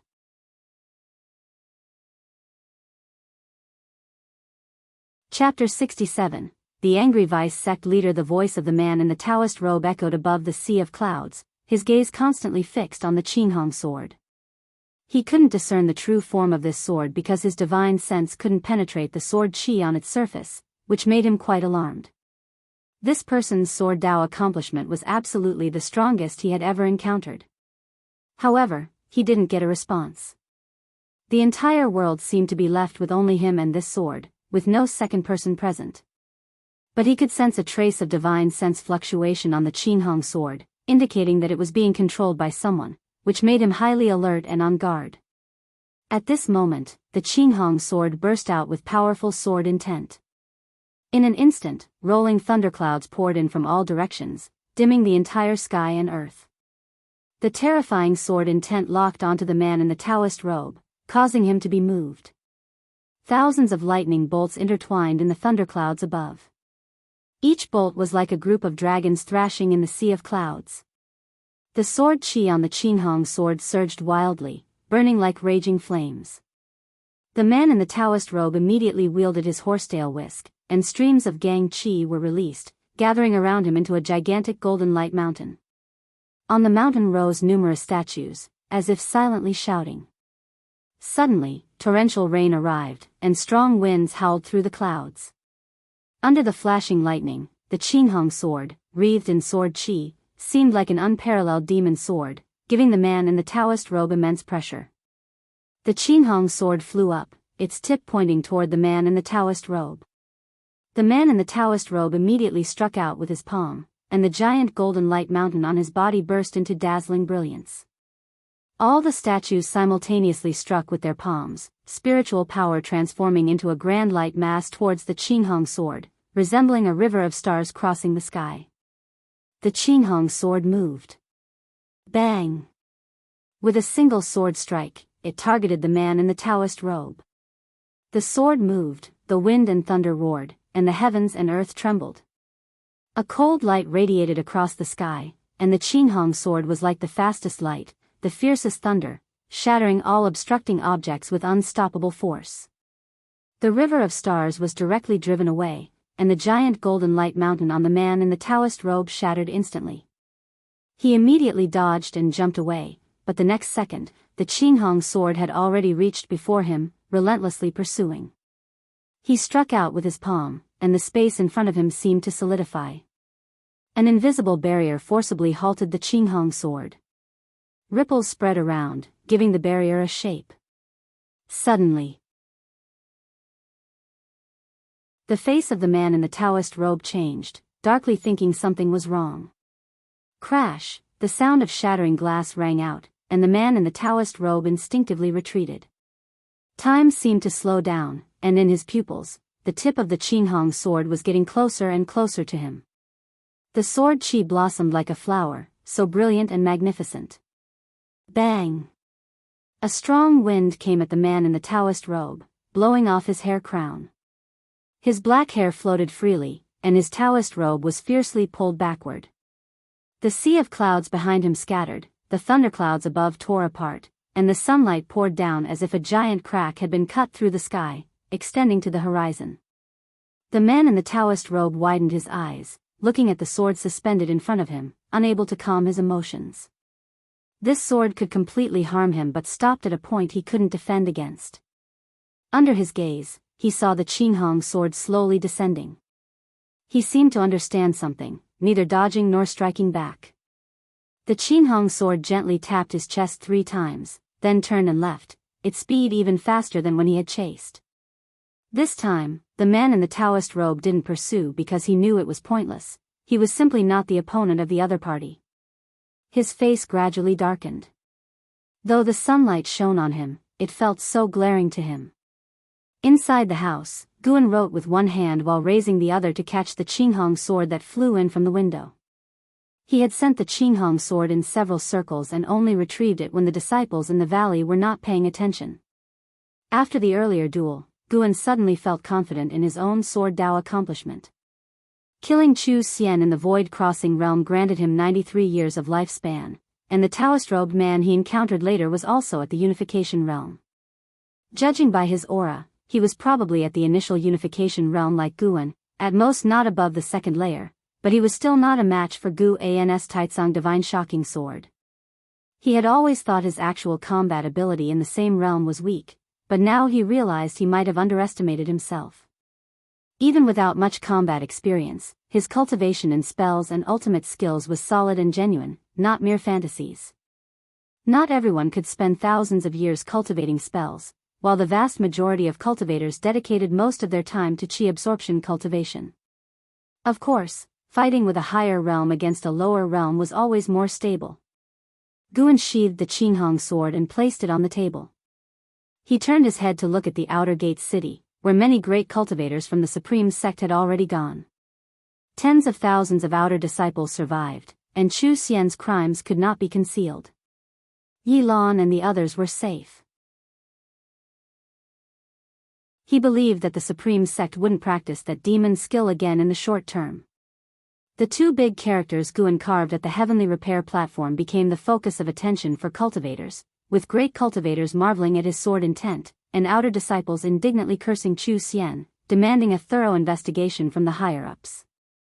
Because Chu Xian had used a formation to isolate the outer gates city in advance, the servant disciples of Mystic Valley didn't hear the commotion, but some disciples outside saw the turbulent sea of clouds and took notice. An hour later, more cultivators started flying over Mystic Valley, causing the disciples in the valley to talk incessantly. Guan didn't go downstairs, pretending to be unaware of the matter. Today, the Supreme Sect was destined not to be peaceful. After a night, in the early morning, Yi Lan, Su Han, and Zhen Qin returned. Guan welcomed them in the attic and Wu Xin and Xiao Chuan insisted on joining the fun, so Guan let them in as well. Zhen Qin began recounting the events of the previous day, her voice full of surprises, making Wu Xin and Xiao Chuan experience emotional ups and downs. Yi Lan was uncharacteristically silent, no longer staring at Guan all the time. Guan roughly guessed the reason and pretended not to notice her unusual behavior. After Zhen Qin and Su Han finished speaking, Wu Xin sneered, "I knew long ago that the Supreme Sect wasn't as righteous as it's rumored to be outside. I didn't expect it could be so shameless, sacrificing tens of thousands of fellow disciples. Even the Thousand Autumn Pavilion hasn't done something so heinous." Feeling vexed, Xiao Chuan gritted his teeth and said, "Brother, why don't we switch to another sect? Planting herbs elsewhere is still planting." Guan glared at him and said, "Nonsense, don't say such things in the future. In any case, this matter has been interrupted. There are still righteous people in the Supreme Sect."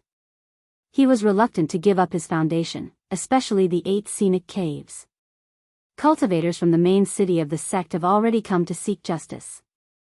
They said they would give an explanation to the outer disciples. Let's see how the sect handles this.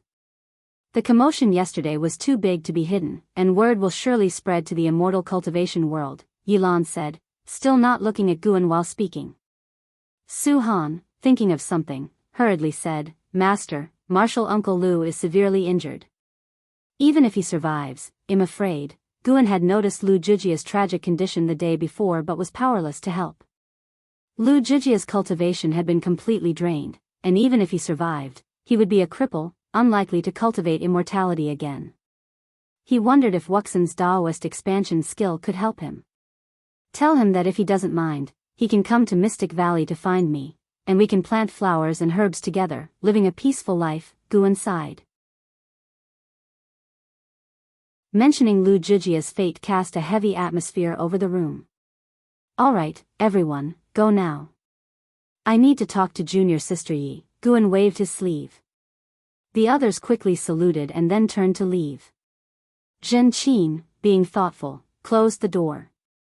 As the door was about to shut, she gave Guan a playful glance, leaving him somewhat amused and exasperated. The room fell into silence. Guan could sense Yilan's unsettled aura. He smiled and said, "Junior sister, you must be frightened. How about staying in Mystic Valley for a few days to rest?" Yilan took a deep breath and turned to look at him, saying, "Indeed I was frightened, but not scared." "Senior brother, I suddenly understand your previous words. I truly was foolish. The path of immortal cultivation should primarily be about cultivating. If you and I were to hide in the mountains and encounter such evil people like yesterday, with no ability to fight back, it would be the most tragic thing for us." Hearing her speak this way, Guan instead worried she was under too much pressure. "Junior sister, don't overthink. It's good to work hard on cultivation, but dangers like yesterday's are rare to encounter," Guan spoke earnestly. Yilan nodded and said, "Although I don't know who the great cultivator who acted yesterday was, I will learn from him. When I become as strong as him, I will stand by your side, senior brother." She smiled and raised an eyebrow at Guan. Seeing her return to her usual self, Guan also smiled. Then Yilan talked about the situation in the demon extermination hall. Almost all disciples there were crippled, but the main city of the sect intended to thoroughly investigate the hall. According to her information, this incident might affect the Hall of Elders in the main city. In the Supreme Sect, it was never a one-person's rule. Everyone had opponents, and Chu Xian's opponents were no exception. They would certainly seize this opportunity to act. Guan also looked forward to changes in the Supreme Sect. If the situation remained this vile, he might one day grow tired and, once strong enough, let the Supreme Sect hear a different voice. 2 days later. In the Third Medicine Valley. Guan was inspecting medicinal herbs when he suddenly sensed 2 auras. His brow furrowed slightly, but he didn't turn around. Soon, Guzong landed with someone. This person was none other than the man in the Daoist robe who had earlier battled the Qinghong sword. "Guan, come over," Guzong called out from afar. Guan immediately turned and walked over, casting a lifespan detection on the man in the Daoist robe. Divine sense could detect a person, but lifespan detection had to be done through the naked eye. Jianghu, Unification Realm First Layer 780/3300/3500. Indeed, it was the Unification Realm First Layer.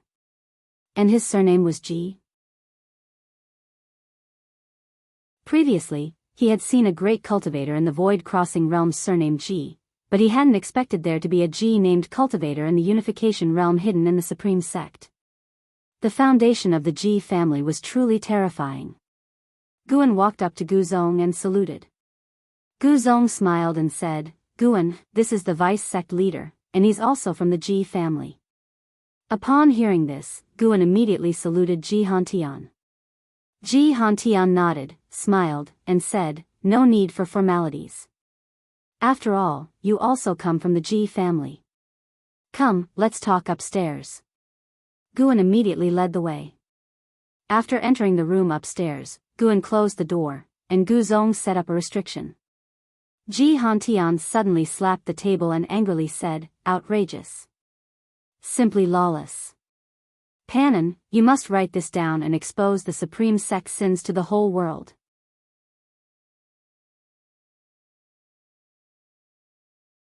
Chapter 68, Status Promotion. Searching for Panon, you want me to write it? Guan didn't dare to respond. He had no idea why Ji Hantian was so angry. If Ji Hantian wanted Guan to defame himself, he certainly wouldn't do it. "Why are you yelling so loudly?" Guzong said discontentedly. He then sat down, gesturing for Guan to sit beside him. Guan nodded and sat down on the stool next to him.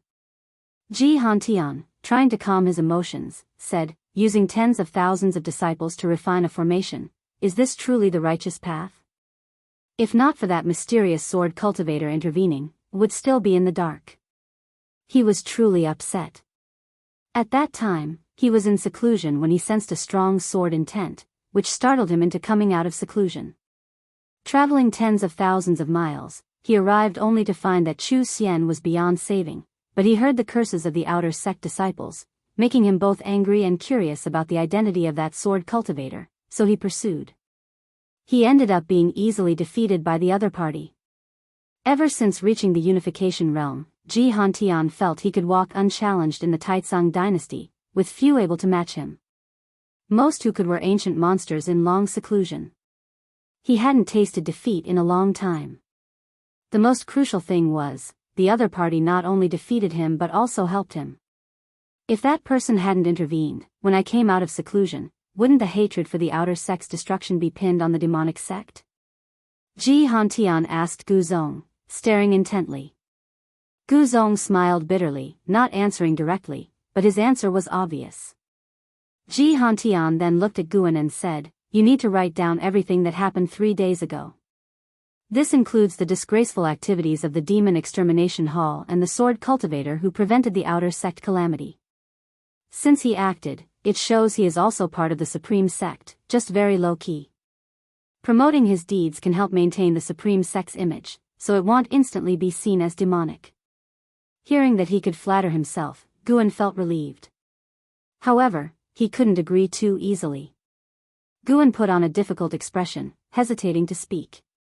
Jianghu frowned and asked, "What? You don't want to do it?" Guzong said annoyedly, "Such a big matter, if he dares to write it, he will surely offend a lot of people. You just give him a huge problem with one word." "How dare you?" Jianghu felt a bit embarrassed when he heard this. Guan took a deep breath and said, "I'm willing to work for the Supreme Sect, but..." Guzong smiled and said, "What do you want? Just say it." Jianghu frowned but did not say more. "I want to expand my Medicine Valley, making it the third Medicine Valley in the inner sect, controlling a 100-mile radius area for planting more medicinal herbs. I will still turn in herbs to the sect as usual and not take more," Guan said seriously. Jianghu couldn't help but ask, "Just that? You could ask for more and higher requirements."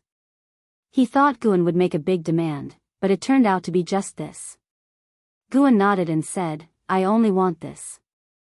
My talent is mediocre, asking for treasures or cultivation techniques would only bring trouble. Growing medicinal herbs is my hobby, and it gives me more inspiration for writing, which also benefits the Supreme Sect." Jianghu couldn't help but look at Guzong. Guzong smiled and said, "Don't underestimate him. He's truly thinking this way. You may not know Pan An's reputation, but get to know him in these few days. As long as he speaks, the Hall of Elders will surely promote him to true disciple." "Oh. His books are really that amazing? Read The Investiture of the Gods, you'll absolutely like it." "All right, then. I will make the decision. In that 100-mile area, you can grow whatever you want. Also, you will receive a set of the 6th grade Spirit Protection Array. Guzong, handle this matter," Jianghu said seriously. Guzong smiled and nodded. Guan immediately bowed to thank Jianghu. Guzong started to inquire about the sect leader's view on the matter. Jianghu sarcastically said he would surely feign ignorance. The sect leader and the vice-sect leader did not get along. During this, Jianghu also mentioned LV Badian, namely Elder Tian, expressing his strong dissatisfaction with Elder Tian. It seemed that Elder Tian had altered his appearance and figure, making him unrecognizable and easily overlooked. Only after listening to the end did Guan learn that Elder Tian indeed suffered from deviation. Elder Tian often stayed in seclusion and did not manage the Supreme Sect much, leading to many under his name causing chaos. After his deviation, they elected Elder Chu Tianqi as the sect leader. In Jianghu's words, Elder Tian was already seen as dead. This made Guan have more conjectures about the relationship between Guzong and Jianghu. Only after half an hour did Jianghu and Guzong leave. Guan stood on the grass, watching them go. Suddenly, Elder Tian came over curiously and asked, "Is something happening with the outer sect?" Guan nodded and briefly explained the situation, making Elder Tian frown. "Elder Tian, what do you think? Do you believe the Supreme Sect is righteous or evil?" Guan asked casually, squatting down to look at a medicinal herb ahead. Elder Tian responded, "The line between righteousness and evil isn't easy to define. It shouldn't be judged by the present, but by future generations. These words. No wonder the supreme sect is so crooked. Guan stopped inquiring, not bothering with Elder Tian. He began planning how to fully utilize the 100-mile area, with Gu Zong promising that except for Shenzhen, he would move the nearby inner sect disciples' cave residences away to avoid future conflicts. Inner sect disciples were different from outer sect disciples, having both high talent and complex connections. To say the least, any random inner sect disciple would have a significant background. Through this incident, Guan came to understand that the Taizong dynasty wasn't ruled by the emperor or the sects but by the aristocratic families. The Ji family alone could have a vice sect leader in the supreme sect and place family members in every sect under the Taizong dynasty. Let alone the Gu family or Zhou family. Guan believed Chu Jingfeng and sect leader Chu Tianqi also came from the same family, and the Chu family wasn't simple. However, it didn't matter to him. He wouldn't establish his own family and didn't want too many ties. Follow the path first, then act as desired. Gu Zong moved quickly. In less than 7 days, the procedures were completed, and the nearby inner sect disciples were relocated. He also brought a set of 6th-grade Big Spirit Protection Array. The Spirit Protection Array was specifically used to enhance and contain spiritual energy. Though the world is vast, spiritual energy flows. Each great sect searches for spirit lineages to establish, then seals the spiritual energy, resulting in rich spiritual energy within the sect. This makes the spiritual energy in the secular world scarce. With the array and plenty of medicinal herb resources, he could reach the core formation realm, nascent soul realm, and even divinity transformation realm, while claiming he had poor talent and relied on resources. This way, others wouldn't see him as a threat. Additionally, Gu Zong allowed him to have 20 servant disciples in the 3rd Medicine Valley. Generally, servant disciples weren't allowed in the inner sect, and previously bringing 4 was an exception, given his relationship with Gu Zong. Guan recruited 7 people from Mystic Valley, including Tang Yu. As for Xiaochuan and Wu Xin, they still stayed in Mystic Valley, but Guan now permitted them to visit the 3rd Medicine Valley at any time. Life was about to get a lot better. Time flew by. A month had passed since the outer sect calamity. On this day, Guan came to the outer gate city. Without the demon extermination hall, the city had restored its former prosperity, with disciples moving around less tensely. Walking along, Guan suddenly saw a person. Jiang Qiong. When dealing with Chu Xian, Guan's divine sense noticed Jiang Qiong, but he pretended not to know. He thought she would have left after a month, but surprisingly, she was still here. Jiang Qiong walked up to him and smiled, "Come with me." Guan looked at the hunchbacked old man behind her and used a lifespan detection. Huamo, Divinity Transformation Realm, 9 layers 970/1300/1570, Guan could sense the hidden demonic qi inside the old man. Jiang Qiong was truly bold, not only coming herself but also bringing a same realm companion, unafraid of being exposed. Seeing Guan hesitate, Jiang Qiong raised her hand and revealed a token. Outer Sect Great Elder. Equivalent to the ruler of the Outer Sect. Guan looked at her in astonishment, wondering how she managed it. Jiang Qiong smiled proudly and walked past him. He quickly followed her pace. Soon, Guan entered Jiang Qiong's residence, where there were many servant disciples, none with demonic qi. Jiang Qiong led Guan into a grand hall while Huamo stood at the entrance. Guan could sense him casting a spell to isolate the area, preventing any spying. Guan watched Jiang Qiong sit at the chief seat, even crossing her legs, lacking any demeanor of the Outer Sect Great Elder. "How did you manage it?" Guan couldn't help but ask. Jiang Qiong snorted, "Your martial master's divine skills are vast. Being a great elder of the Outer Gate City is nothing. One day, I might become the sect leader." Guan laughed and asked, "If you become the sect leader, will you favor the Thousand Autumn Pavilion or the Supreme Sect?" "If I become the Supreme Sect leader, I won't be a demon cultivator and will side with the Supreme Sect. Even if the Thousand Autumn Pavilion master is offered, I won't take it." Jiang Qiong casually replied, filled with disdain for the Thousand Autumn Pavilion. Guan suddenly understood why there were so many Thousand Autumn Pavilion agents in the Supreme Sect, yet the Thousand Autumn Pavilion couldn't topple the Supreme Sect.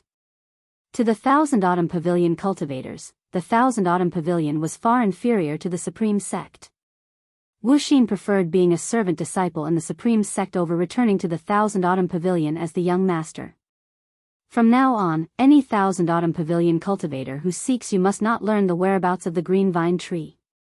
That tree belongs to you and me only, no longer to the Thousand Autumn Pavilion. Understood? Jiang Qiong said seriously. Guan nodded. Sorry, it's only mine.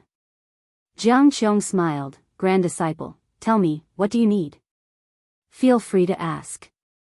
Guan thought for a moment and said, can you promote Yilan from the Law Enforcement Hall? She is my junior sister. As for other requests, I don't need them for now. My medicine valley in the inner sect has expanded, so I don't need more valleys. In the future, if you have high-rank medicinal herb seeds, you can give them to me. I'll grow and cultivate them and then hand them to you. Jiang Qiong's smile grew brighter. She looked him over and said, not bad. I didn't choose the wrong grand disciple. Don't worry, Martial Master won't be polite with you. Of course, Martial Master won't shortchange you either. Besides, I have a task for you. Guan couldn't help but ask, besides growing medicinal herbs, what else can I do for you? Keep a close eye on Pan'an and his news. According to my information, Pan'an doesn't have high cultivation, hiding in the outer sect, but the Hall of Elders keeps his identity a tight secret.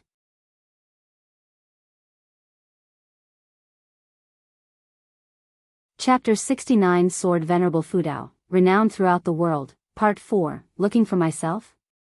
Guan wanted to laugh but restrained himself. Ji Hantian asked Guan to write about himself, and Jiang Qiong asked him to find himself. Despite the different identities, he still found it absurd. What kind of matter is this? Guan said hesitantly, my usual activity range is mostly within Medicine Valley. I'm afraid it's difficult for me to notice any news about Pan'an. Jiang Qiong waved her hand and said, that's hard to say. Pan'an loves writing books and naturally socializes. The book Supreme Immortal Venerable stirs the emotions of lower-level cultivators. He might often interact with outer and servant disciples. In any case, keep an eye out and tell me if you find anything. Guan could only nod upon hearing this. Jiang Qiong then discussed some other matters and had Hu Mo, who was guarding the door, fetch a bag of high-rank seeds for Guan to take away. After leaving Jiang Qiong's residence, Guan headed towards the Heavenly Repair Platform.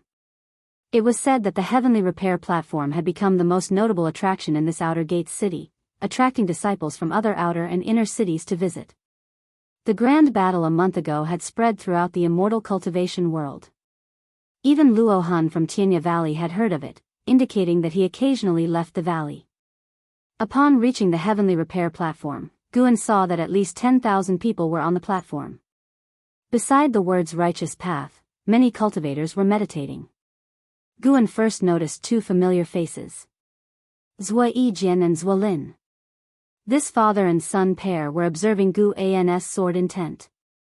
Guan had carved words with his sword intent, naturally leaving behind his sword intent, which held a great attraction for the sword cultivators of the Supreme Sect. Guan also saw another person, his disciple Su Han. Su Han was also a sword cultivator. Having grasped the essence of the hateful heaven divine sword, his accomplishments in sword Dao had grown rapidly, and his overall bearing was transforming. Guan watched from afar, not disturbing anyone while listening to the discussions of other disciples. The sword intent of Sword Venerable Fudao is truly majestic. One can't imagine how high his sword Dao accomplishment is. It's said that Sword Venerable Fudao has strength comparable to that of the vice sect leader. Even if he faced the sect leader, he might not lose. Perhaps Sword Venerable Fudao is actually the sect leader? That's impossible. The sect leader himself stated that he has no idea what Chu Xian did. He also said there will be a thorough investigation of everyone associated with Chu Xian, regardless of status. Anyone who goes against the ethics of the Supreme Sect will be severely punished. Looking at these words righteous path, they truly stir my heart. I heard Panon wants to write about Sword Venerable Fudao in his book. I wonder what kind of story it will be. Sword Venerable Fudao. This was the title given to Guan by Chu Tianqi, the sect leader of the Supreme Sect. More precisely, it was conferred upon the mysterious sword cultivator who killed Chu Xian. Sword Venerable Fudao, upholding the righteous path. If any unjust matters or people reappeared in the Supreme Sect, the Sword Venerable could act in the sect leader's stead to uphold justice, cutting down unjust sect leaders and vanquishing evil within the sect. This sounded imposing, but Guan thought it was useless. Chu Tianqi's proclamation protected himself. Ever since he conferred the title Sword Venerable Fudao, the criticism against him within the sect had significantly reduced. Instead, people praised him for his actions, believing he had the magnanimity to face responsibility. Guan also overheard people questioning the sect leader. More accurately, questioning the Chu family. Chu Tianqi and Chu Xian were hard to separate in people's minds. This indicated the undercurrents within the Supreme Sect. Those who praised and those who questioned publicly did not match the typical behavior of cultivators. It was hard to determine if they were being used as pawns. However, none of this concerned Guan. After spending some time at the Heavenly Repair platform, Guan headed to the transmission array platform of the inner sect. He needed to purchase a large number of medicinal herb seeds from the inner sect. Although Gu Zong's delegation had given him many seeds, they were far from enough to cover an area of 100 miles. The thought of having his medicinal herbs cover an area of 100 miles excited Guan. A month ago, taking the risk not only saved those around him but also brought him great benefits, which made him very satisfied. By evening, Guan returned to the Third Medicine Valley. The arrival of 7 new servant disciples added some vitality to the valley. They were weeding and clearing land in various directions while the distant mountain forests echoed with the barks of spirit dogs, adding a pastoral feel. As soon as Guan returned, he sensed Xingzhen's presence, who was once again waiting in his loft. Upon heading upstairs, Guan saw Xingzhen standing by the bookshelf, reading. Hearing the footsteps, she returned the book to the shelf and turned to face him. Guan closed the door and asked, "Miss Shen, what brings you here today?" "I heard you're going to write a book about Sword Venerable Fudao." "He'll be part of it, but it won't be solely about him. Mainly, it will recount the events from a month ago in the outer sect."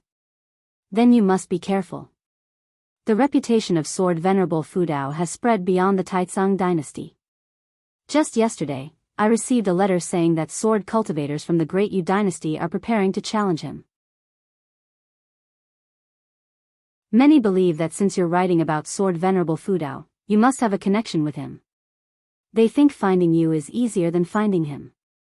Shenzhen laughed lightly as she spoke, her eyes gleaming with mirth. Guan sighed helplessly. How could I possibly meet Sword Venerable Fudao? To write about him, I need to gather material from the outer sect. Don't worry. I haven't disclosed your identity to anyone.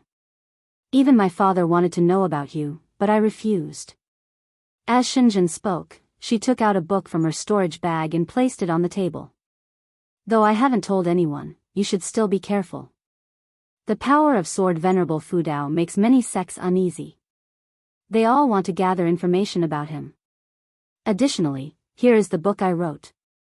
Within a month, the book collection hall will start selling it nationwide. You can take a look first." With that, Shenzhen walked out, brushing past him. They were already familiar with each other, so Guan did not see her off. Instead, he went to the desk and picked up the book Shenzhen had written. Supreme Secret Records. It sounded very serious. Guan immediately started to read, but as he continued, his brows began to furrow. Really? He had thought Shenzhen's writing wouldn't surpass Green Hero Travelogue, especially regarding matters between men and women. To his surprise, she wrote in even greater detail. This person acted demure in front of him but wrote so uninhibitedly in private? This content shouldn't be published, right? Guan hoped that the scrutiny of the book collection hall would do its job. Though he was displeased, he continued reading with great interest. This reading lasted the entire night. At dawn, Guan gathered the disciples to begin their exercises. As the number of disciples in the Third Medicine Valley increased, he believed tradition should be maintained, even getting Elder Tian involved. After the exercises, Guan began assigning tasks. He left 3 disciples to sow seeds while the others continued clearing the land. The dense forests around the Third Medicine Valley needed a significant amount of time and effort to transform into cultivable fields. Guan, even without using spells, did not feel tired and even told his disciples that it was also a form of cultivation. In truth, the disciples did not feel tired either and were very motivated. The larger the Third Medicine Valley grew, the more benefits they would receive, as Guan was generous in sharing the medicinal herbs, providing them with more elixirs. Life settled into a peaceful routine. Guan spent most of his time in the Third Medicine Valley, busy with clearing land and sowing seeds. 5 days later, Shenzhen came looking for Guan again, very angry because her book had been rejected by the book collection hall. Guan almost laughed, but he held it in. Shenzhen was very adamant. The more the book collection hall refused to publish her book, the more determined she was to publish it. She decided to print it herself and secretly spread it in the inner sect. Guan advised her to revise it, delete some content, and maybe it would pass, but she didn't listen. Either way, without the help of the book collection hall, Guan believed her book couldn't become popular, easing much of his concern. Winter snow gradually fell, blanketing the earth in white. At noon, Guan arrived at Tianya Valley. To his surprise, there was an additional person inside the valley, and they had a formidable presence. Luo Han, sensing Gu An's presence, leaped out of the forest like a flying swan, landing in front of him. You came just in time. Let me introduce you to someone. They were sent by His Majesty. From now on, let them take any medicinal herbs they need to help them break through as soon as possible. Luo Han said, leading Guan to a distant area with lofts. Guan never coveted the herbs in Tianya Valley.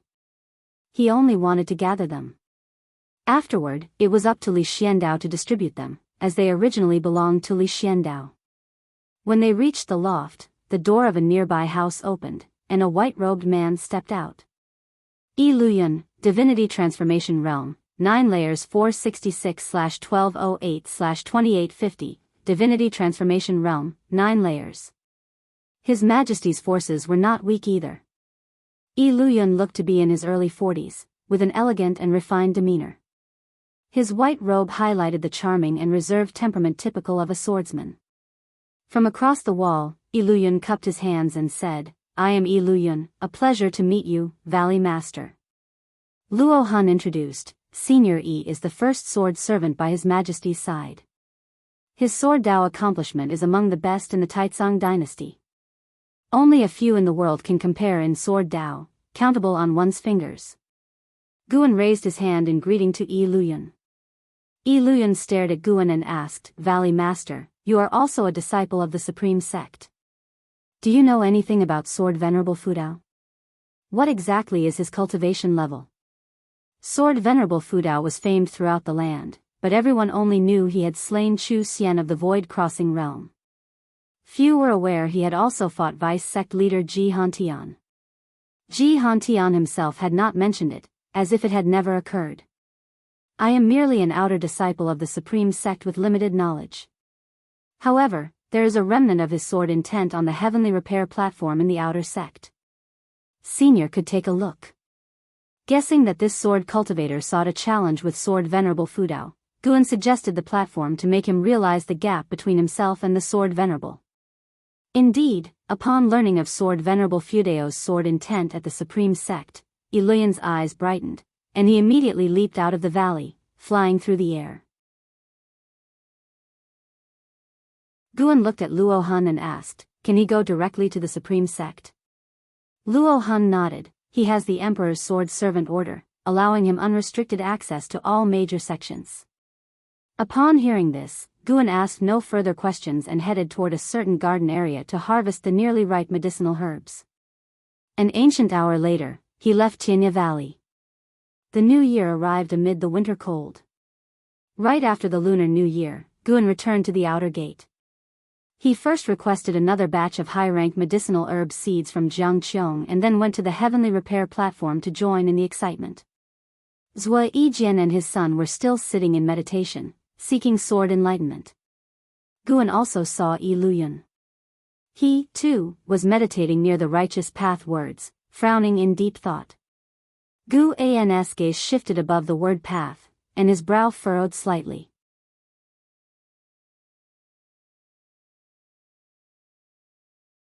Chapter 69 Sword Venerable Fudao, renowned throughout the world, Part 4, Looking for Myself?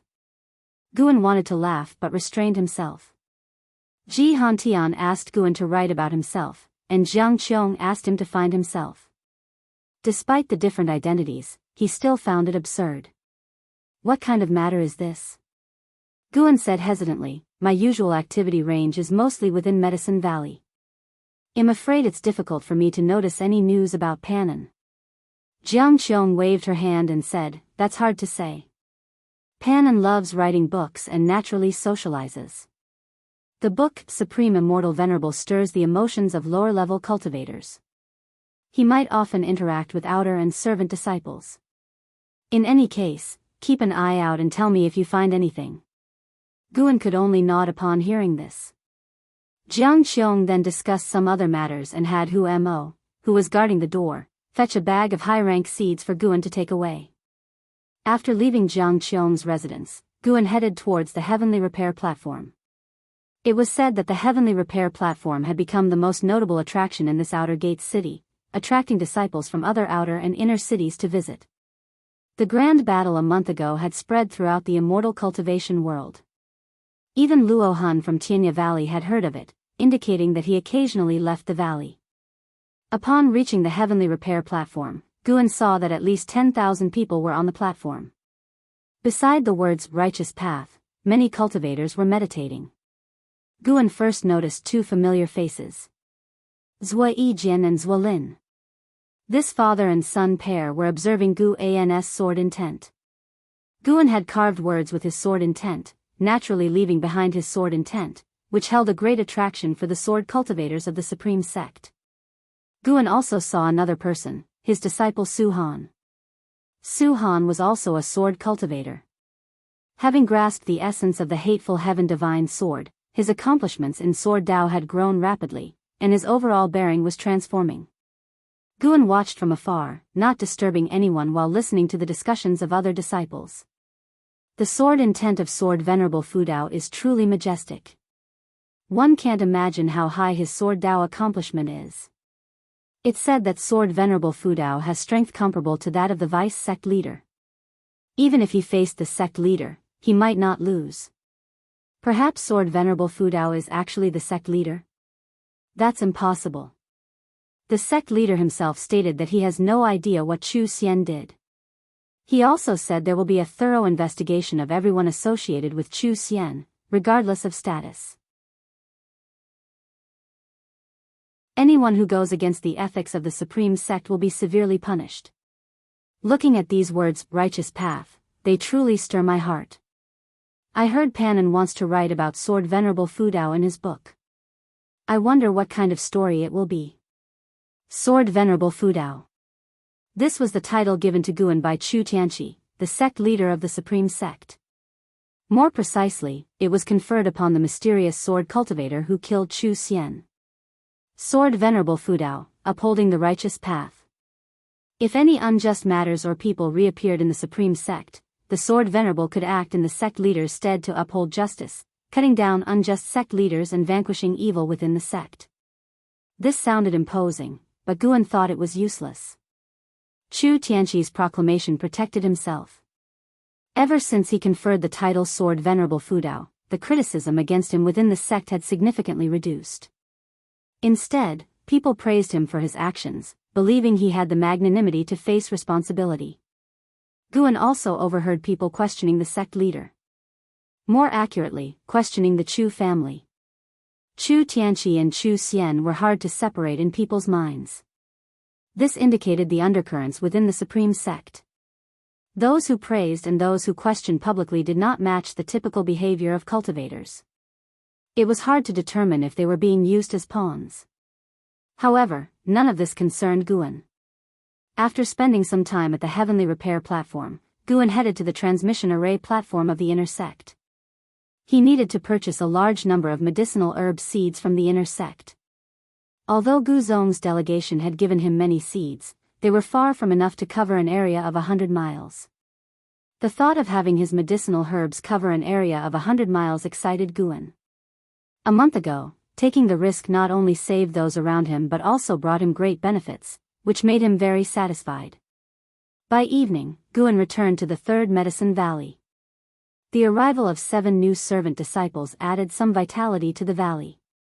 They were weeding and clearing land in various directions while the distant mountain forests echoed with the barks of spirit dogs, adding a pastoral feel. As soon as Guan returned, he sensed Xingzhen's presence, who was once again waiting in his loft. Upon heading upstairs, Guan saw Xingzhen standing by the bookshelf, reading. Hearing the footsteps, she returned the book to the shelf and turned to face him. Guan closed the door and asked, "Miss Shen, what brings you here today?" "I heard you're going to write a book about Sword Venerable Fudao.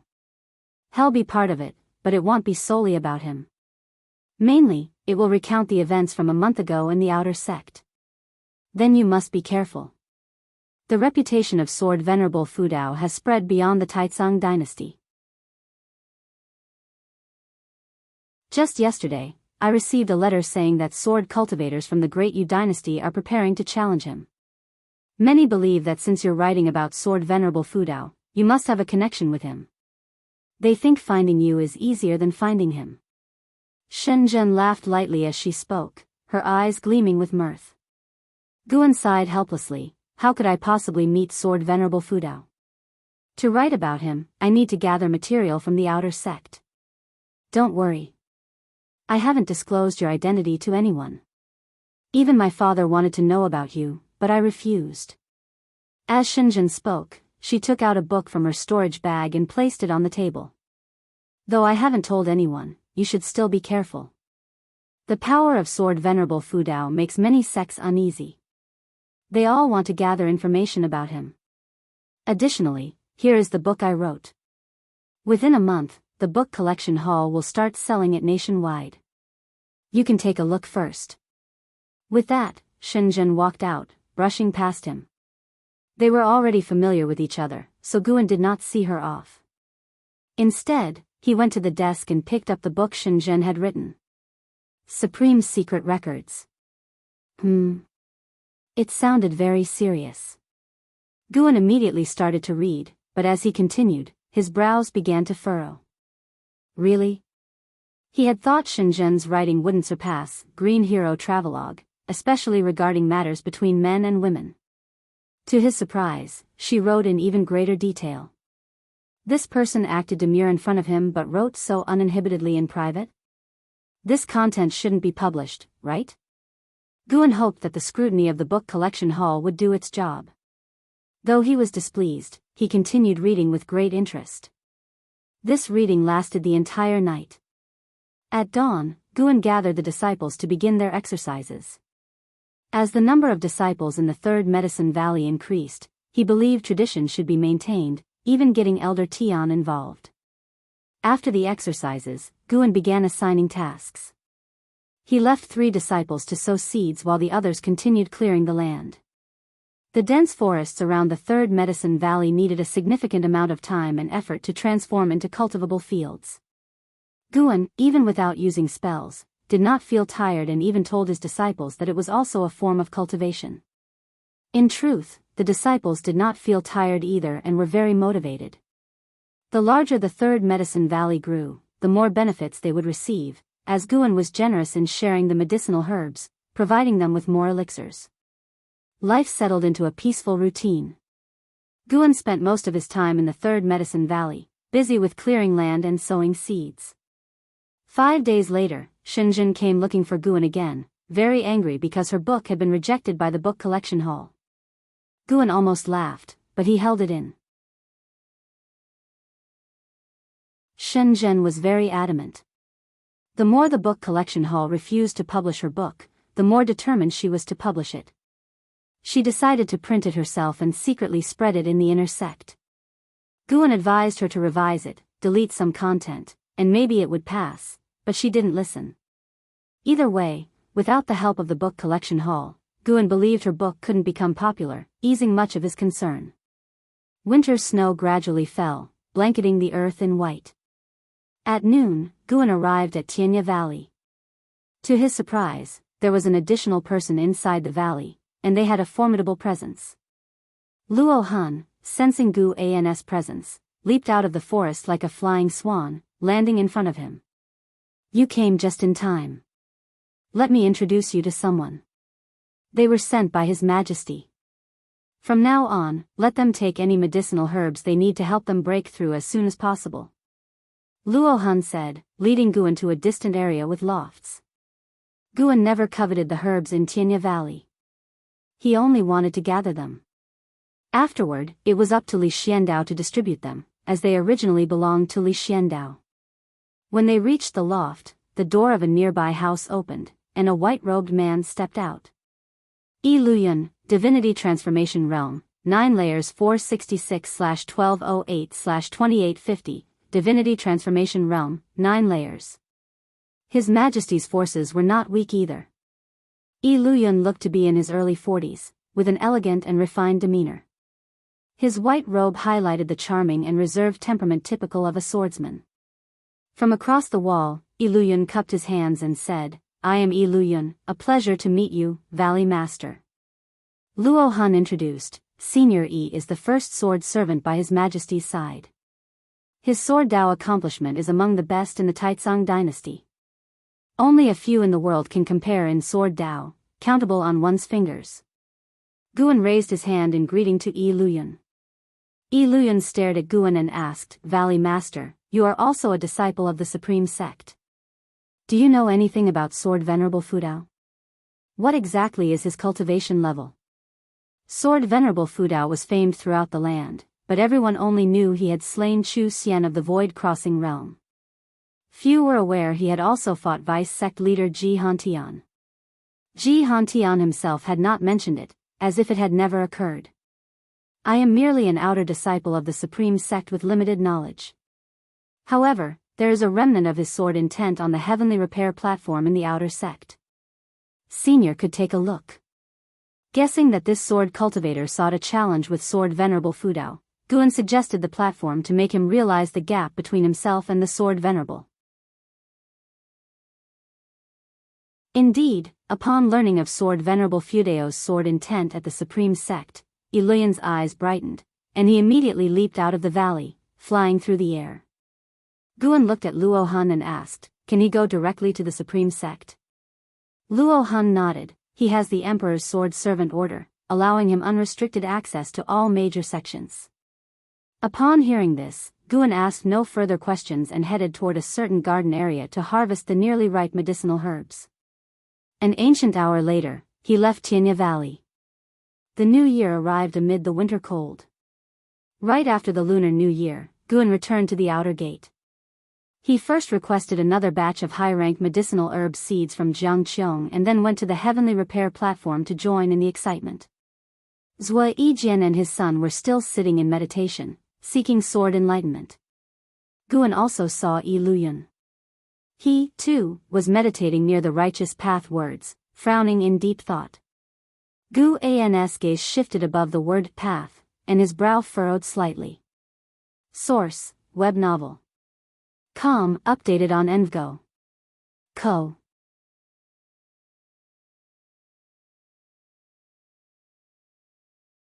Chapter 70, Righteousness and Demons. I read Fengshen, 5th update. Following Guan's gaze, he saw a man in plain clothes sitting cross-legged above the Dao character. His figure and appearance were unremarkable, and even his aura was ordinary. If it weren't for Guan constantly using lifespan detection, he wouldn't have noticed anything extraordinary about this person. Underworld Demon Emperor, Void Crossing Realm 9th Layer 3847/5700/14000, turns out he's a demon. Guan knew that demons of the same realm tend to have longer lifespans than cultivators of the human race, but seeing the opponent's 14,000-year lifespan, he couldn't help but be shocked. What cultivation technique has this guy practiced to completely conceal any demon energy, so much so that even he, a great cultivator in the unification realm, couldn't see through it. And most importantly, do demons like to practice swordsmanship? Guan couldn't help but think of his sky dragon, who was also obsessed with the sword Dao. He didn't keep staring at the underworld demon emperor but continued to scan the other figures on the heavenly repair platform. Those who dared to sit and attain sword enlightenment had high cultivations. After all, those in the energy cultivation realm and foundation establishment realm were busy with energy absorption and hadn't reached the point of prolonged meditation and enlightenment. Guan realized he had underestimated the influence of sword Venerable Fudao. Although he hadn't heard of Chu Xian before, with Chu Xian's cultivation, he must be famous among the major forces in the immortal cultivation world, especially among great cultivators who were well aware of him. The fall of a void-crossing realm cultivator would undoubtedly shake the dynasty. It seemed he had to keep a low profile for the time being. With the spread of reputation, who knew how many troublesome entities might be attracted? After thoroughly looking at all the people on the heavenly repair platform, Guan left. He had developed the habit of using lifespan detection on anyone he met. Without checking the other's background, he felt uneasy. For the next few years, he planned to farm in peace until the immortal cultivation world forgot about sword Venerable Fudao. He had already written the book about sword Venerable Fudao and the outer sect scandal. Ji Hantian had been pushing him, and he finished writing it last month. This book wasn't a long novel, just a single volume was enough. Spring warmth blanketed the earth, and everything thrived. In the third medicine valley, Guan and Guyu were drinking inside. Your righteousness and demons has spread throughout the Taizong dynasty. Now, no one discusses the Supreme Immortal Venerable, they're all talking about the Supreme Sect and Sword Venerable Fudao, Guyu remarked jealously. Guan laughed. After all, the Supreme Sect is the #1 righteous sect. With such an incident, anyone would be curious. Don't worry, in a few years, the immortal cultivation world will lose interest. By then, people will still chase after your legendary battle against the demon emperor of the exotic realm. Hearing this, Guyu's expression brightened instantly, and he started praising how well Guan had written it while eagerly asking about the next part of the plot. Guan wouldn't reveal anything, making Guyu itch with curiosity. By the way, I've recently gotten hold of a book, and the protagonist is named Guan. It's quite interesting, Guyu suddenly said, taking a book out of his storage bag. The Supreme Secret Records. Seeing the title, Guan's heart skipped a beat. Darn it. It actually made its way out. My reputation is ruined.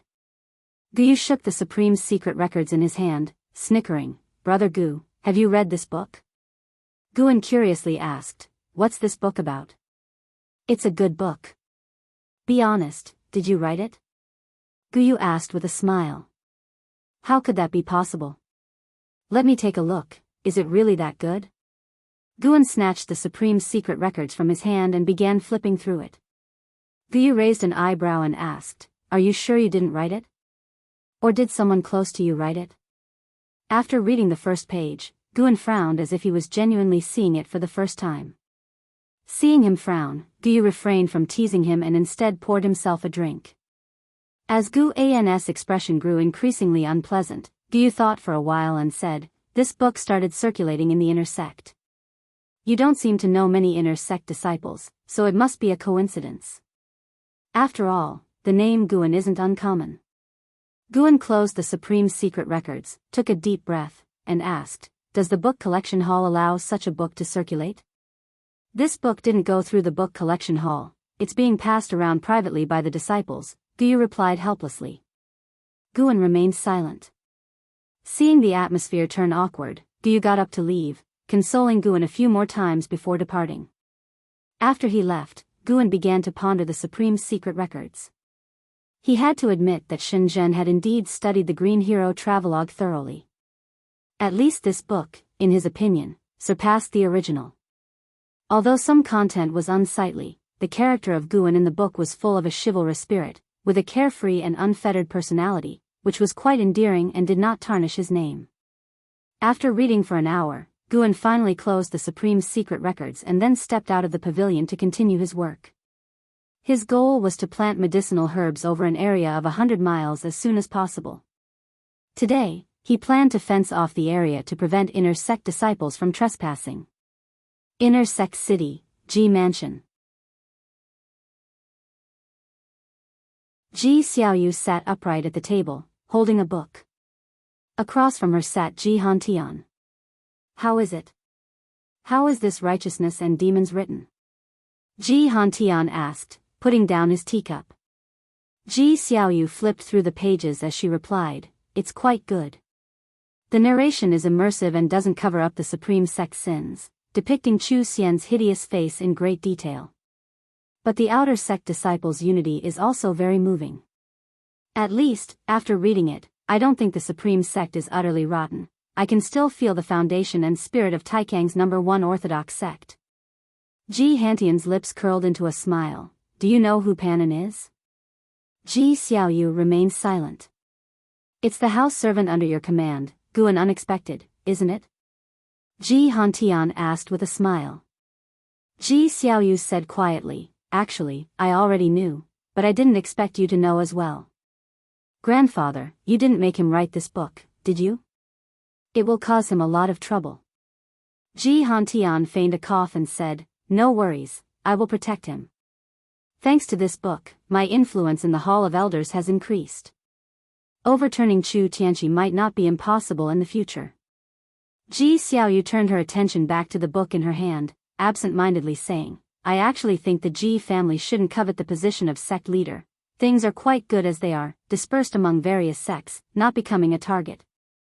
That's because you don't understand how hard it was for me under LV Baishan's pressure before. Otherwise, why would I let you join the supreme sect? It's to use your talent to gain face for me, Ji Hantian grumbled, getting agitated at the mention of LV Badian.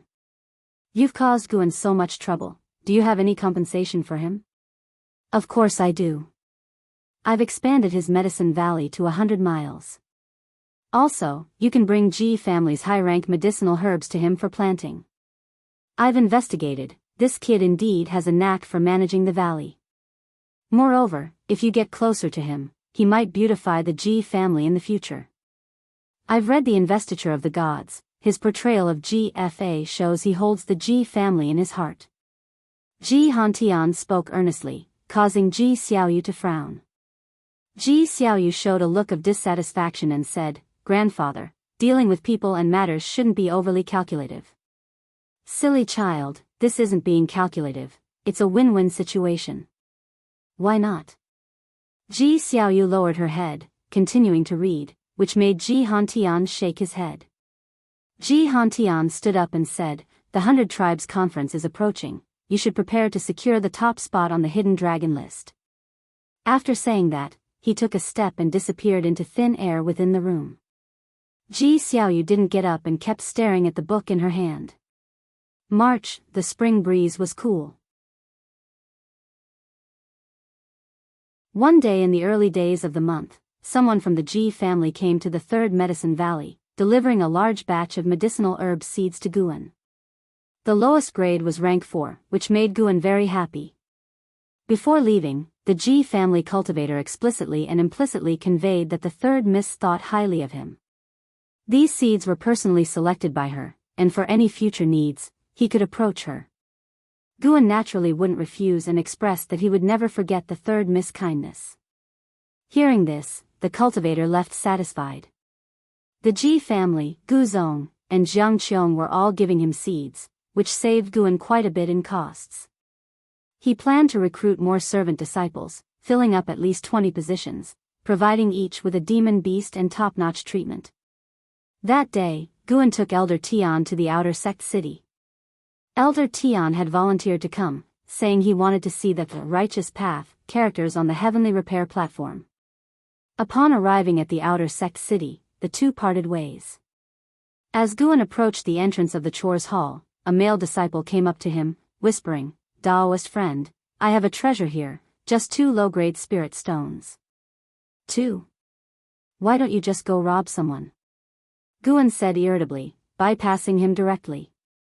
That disciple blocked him again, then took a book out of his storage bag, saying mysteriously, take a good look, do you recognize this book? Many inner sect disciples read it after exiting seclusion. It holds great opportunities within. Guan glanced at it and saw 4 words. The Supreme Secret Records. He directly pushed the other aside, leaving with a word, "Sorry, I read the investiture of the gods." The disciple looked at his departing figure, cursing quietly, then sought other people to sell to. An hour later, Guan emerged from the chores hall with 11 people in tow, both men and women, all young and looking excited. Guan's ability to recruit so many servant disciples at once indicated his unusual status. Following such a senior, their path in immortal cultivation would surely broaden. He led the servant disciples grandly to the heavenly repair platform. The servant disciples had been curious about the platform for a long time. However, due to their low cultivation, they hadn't dared to come, fearing it would irritate the great cultivators. Guan quickly spotted Elder Tian, who stood below the righteous path characters, watching intently. He glanced in another direction. The underworld demon emperor in the 9th layer of the void crossing realm was still there, currently making some gestures with his right hand. Guan watched for 2 breaths and thought to himself. This isn't the sword move of the Taitsung divine shocking sword? This guy can comprehend sword moves just with sword intent? Too monstrous. No, I need to deepen my connection with the Taitsung divine shocking sword. Next time, I'll invest 1 or 2,000 years of lifespan to maintain my standing in the sword Dao. Guan withdrew his gaze and walked towards Elder Tian. Ha ha ha, I've comprehended it. I've comprehended it. Suddenly, a loud laugh resounded from the heavenly repair platform, drawing the attention of the tens of thousands on the platform. The speaker was an old man wearing a Daoist robe, although his white hair was a bit messy. He then leaped into the sky, reaching out with 2 fingers, pointing at the righteous path characters on the platform.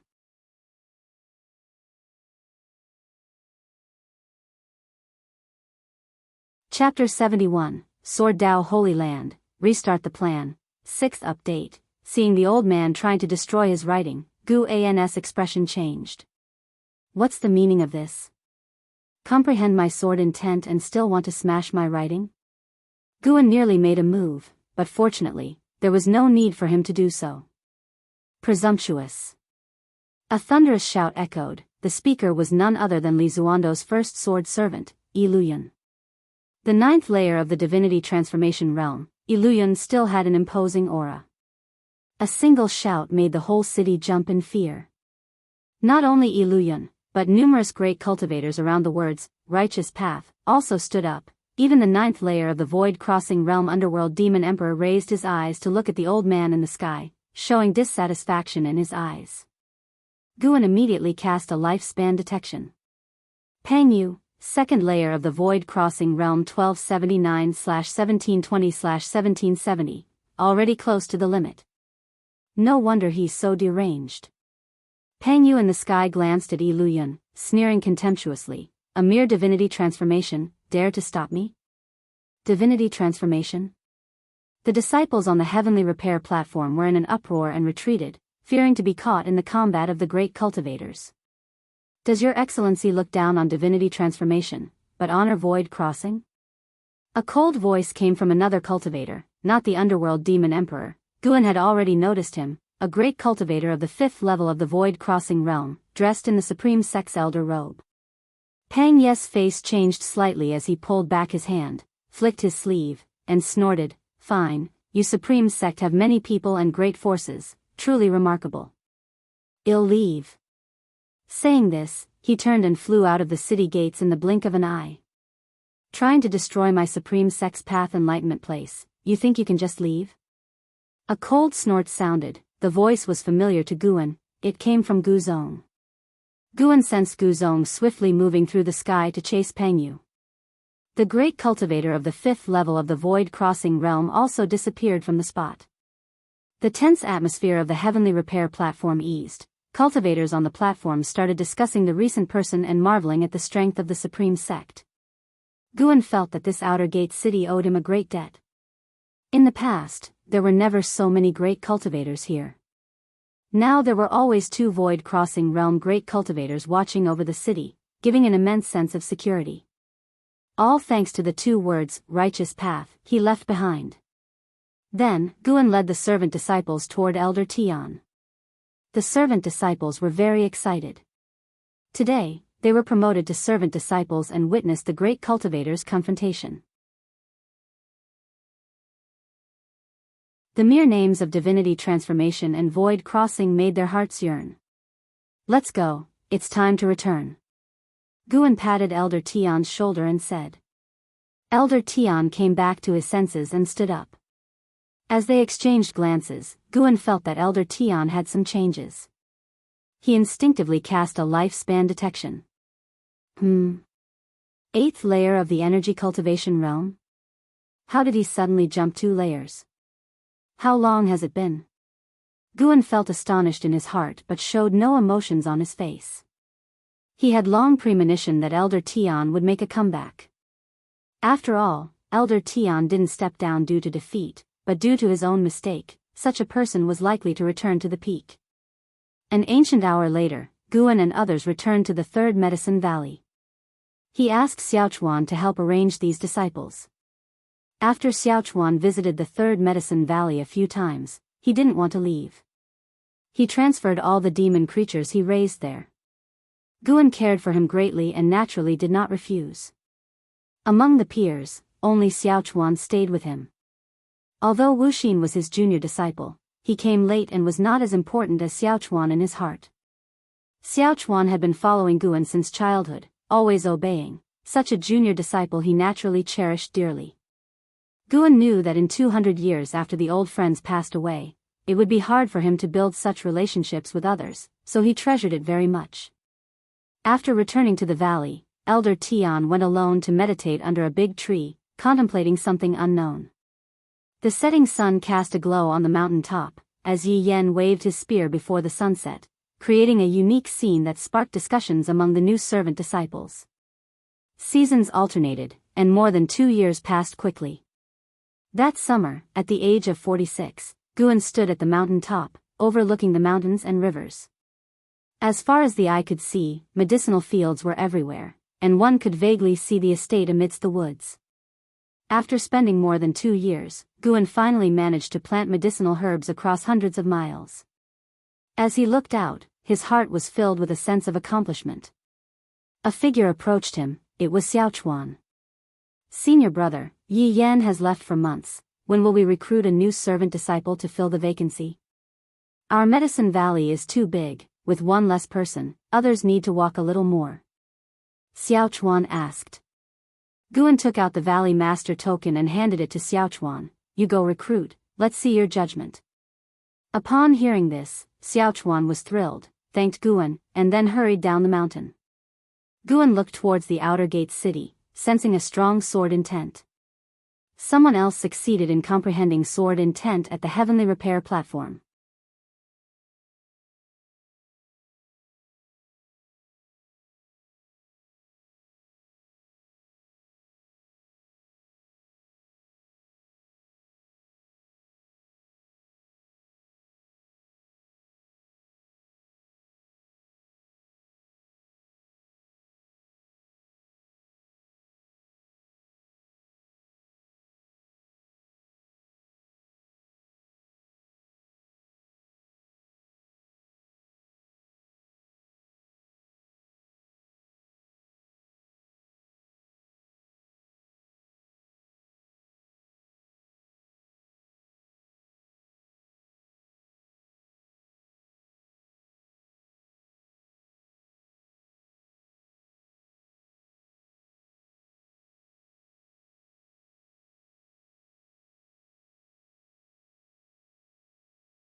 Chapter 76, The World Watches. What is a sword cultivator? Seeing Guan walk towards the valley entrance, Wuxin quickly ran over. Lu Jiujia was also practicing with the servant disciples. Now, he was Wuxin's right-hand man. He merely looked at Guan from a distance without approaching. Even though it had been several years since his return, Lu Jiujia still did not dare face Guan. Whenever he could avoid seeing him, he would, because he felt he had let Guan down. Guan had given him so many elixirs, yet he had strayed onto the wrong path and ultimately became a cripple. Every time he thought about it now, he felt regret. He even felt that he deserved his fate. After all, he had indeed committed many wrongdoings in the demon extermination hall and deserved the punishment. Guan did not specifically try to guide Lu Jiujia. This allowed the young man to reflect and contemplate. Senior brother, last night there was another incident of spiritual energy descending. Although it wasn't as severe as the previous times, you still need to be careful when you go out. Wuxin came up to Guan and reminded him. Guan nodded and said, I felt it too, which is why I came back. How's the situation in the Medicine Valley? It wasn't affected. By the way, senior brother, are you going to watch the duel between the mad swordsman of Great Yu and Sword Venerable Fudao? Has Sword Venerable Fudao agreed to participate? No, but the rumors are rampant, and Sword Venerable Fudao should show up. As they chatted, they walked towards the pavilion. Currently, the Mystic Valley had recruited another batch of servant disciples. These disciples frequently looked at Guan as they practiced. They were very curious about the true master of the valley. It was said that every few years, an outer disciple would emerge from this Medicine Valley. How could they not look forward to it? After chatting with Wuxin for a few moments, Guan went upstairs. He planned to make some new clothes for an Hao and an Xian. An hour later, he went to the third Medicine Valley to inspect his valley. The third Medicine Valley was vast, and he had to personally check it to avoid any oversights. Even losing one medicinal herb would cost him his lifespan. The disciples in the third Medicine Valley were also discussing the incident of spiritual energy descending last night. Various speculations were made, and Guan chatted with them briefly. It wasn't until dusk that Guan finally left. The sky was crimson, and the forest was dark. An Hao stood on a tree branch, gazing into the distance, hoping to spot Guan below the tree. An Xian asked nervously, Will Master not come back? He will definitely come back, Master said he would, and he always keeps his word. An Hao said firmly, his tone resolute. In truth, he was unsure himself but tried to appear confident.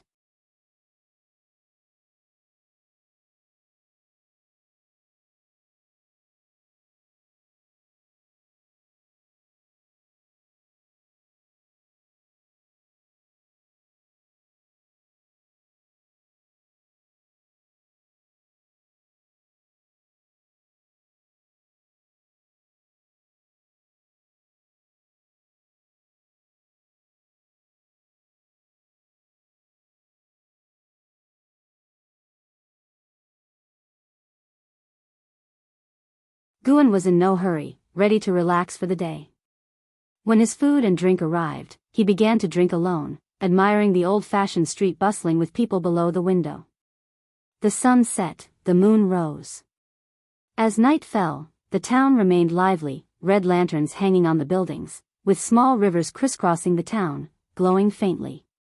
Guan stood atop a stone bridge, his brow furrowing slightly. He sensed a wisp of demon energy entering the town. Not very strong, just a second-rank demon creature, equivalent to the Foundation establishment realm.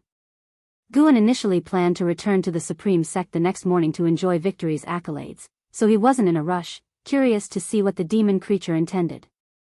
Though no cultivators openly resided in this town, the second-rank demon creature was still cautious, suggesting a particular reason. Guan slowly walked toward the direction of the demon energy. As he passed by a courtyard, a voice called out to him. Junior brother Gu. The voice was old, tinged with surprise and hesitation. Guan turned his head, seeing an old man watching him from a courtyard. The old man had white hair and a stooped back, appearing in his 70s or 80s. Guan frowned, suddenly thinking of something, hesitantly asked, Senior brother Zhang? Zhang Chuanxiu. It had been so long, Guan had nearly forgotten Zhang Chunqius' aura, and Zhang Chunqius' appearance had changed significantly.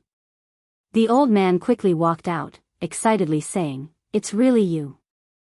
I felt like the person on the bridge looked like you from upstairs, but I didn't dare to believe it. Junior brother Gu, what brings you here? Are you on a mission as an outer disciple?" Guan nodded, something like that. "Senior brother, what are you doing here? What a coincidence." Zhang Chuanxiu smiled, "This town is the wealthiest near the supreme sect. I'm here to spend my retirement." That made sense. Guan chose this place because of its safety and vibrant population. Zhang Chuanxiu took Guan by the wrist, smiling, "Come in and chat, you're not in a hurry, are you?" "Not at all," Guan replied, sensing no one else in the courtyard. He was curious about Lotus' whereabouts. He had once eavesdropped on Zhang Chuanxiu muttering to himself, learning Zhang Chuanxiu had come down the mountain for a girl named Lotus.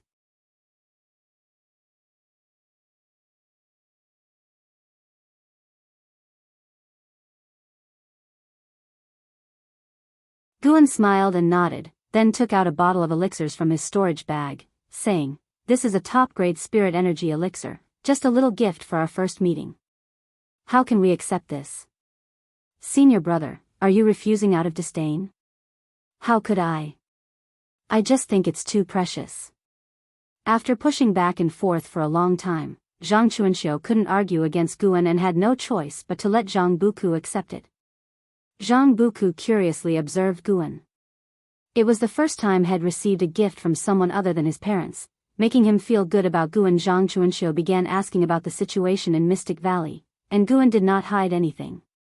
Upon hearing that Qing Xiandan and Meng Lang had died, Zhang Chuanxiu was not sad but rather a bit emotional and reminded Guan to be careful in the future. Then, Guan mentioned that Liya had already reached core formation. Zhang Chuanxiu exclaimed in wonder, saying he had always seen that Liya would soar to great heights. The two chatted for a long time.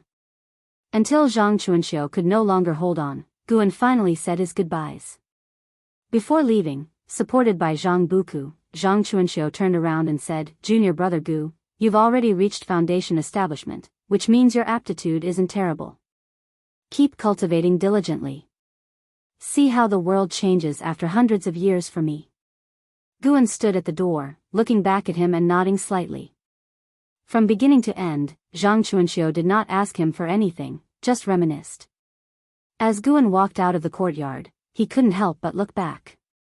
He could hear Zhang Chuanxiu whispering to his son, asking where he had been causing trouble today, while Zhang Buku said he encountered a young boy and they fought. The boy he met was Hao. Earlier when they fought, Guan felt it.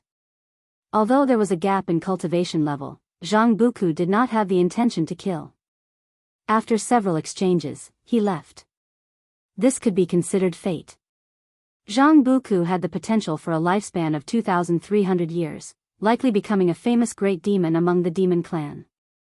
As for Hao, there was no need to mention that, he had the potential to be the best in the world. Many years later, when they meet again, will they recall their childhood battle in this small town? Guan smiled, then disappeared into the night. At dawn. In the wilderness, at the edge of a cliff, Hao and an Xian sat in meditation on either side of Guan, facing the rising sun and practicing together. The sunshine poured down on them, making a harmonious picture.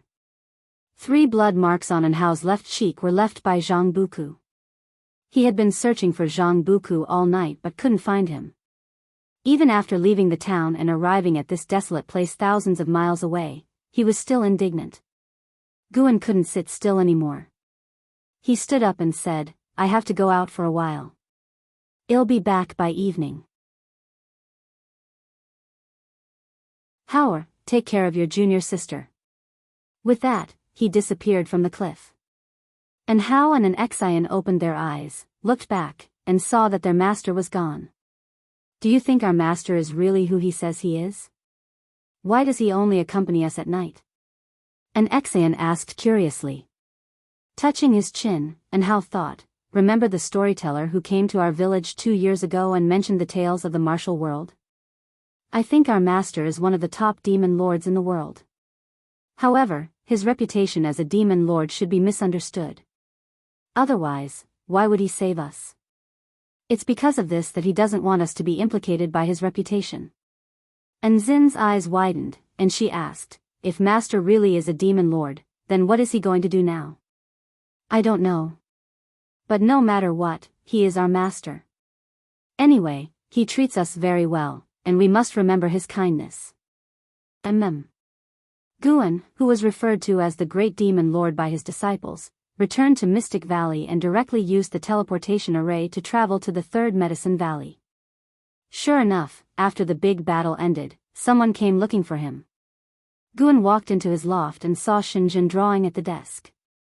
I say, holy daughter Shen, have you made my place your home? Coming and going as you please, aren't you afraid of offending me? Guan said helplessly. Without lifting her eyes, Shenzhen said, come quickly and see.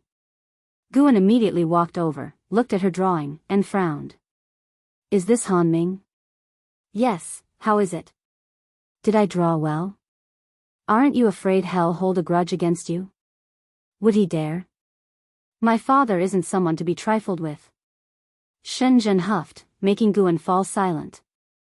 Having backers is indeed impressive. Guan took a closer look. He had to admit that Shenzhen's painting skills were extraordinary. The scene of Han Ming being nailed to the city wall was depicted very clearly, including the cracks on the wall. How is it, what do you think? Shenzhen asked proudly. Guan grabbed her brush and added a few strokes to the paper. Shenzhen squinted at it, then her eyes widened. Guan had added some wind and shadow effects, making the scene more dynamic. This was a drawing technique from Earth's comics. Such a technique did not necessarily mean it was better than Shenzhen's, but the key was that Shenzhen had never seen this style before. Although it was just a piece of paper, it made her feel the movements, as if painting the process of Han Ming smashing against the wall. She turned to Guan and couldn't help but say, you know how to draw? A little. What about poetry and song? I know a bit of everything. There was admiration in Shenzhen's eyes, which made Guan lift his chin slightly. Showing off, are we?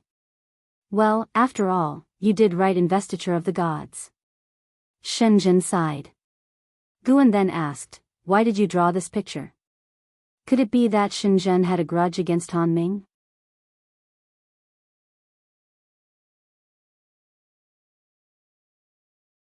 Guan looked from afar and saw Han Ming standing by Zuolin, scolding him impatiently, while Zuolin sat on the ground with a sullen face. Guan laughed. He wanted to see this scene, which was why he recommended Han Ming to take Zuolin as a disciple. Zuolin was a genius in every aspect, except for his exceedingly poor understanding of Sword Dao.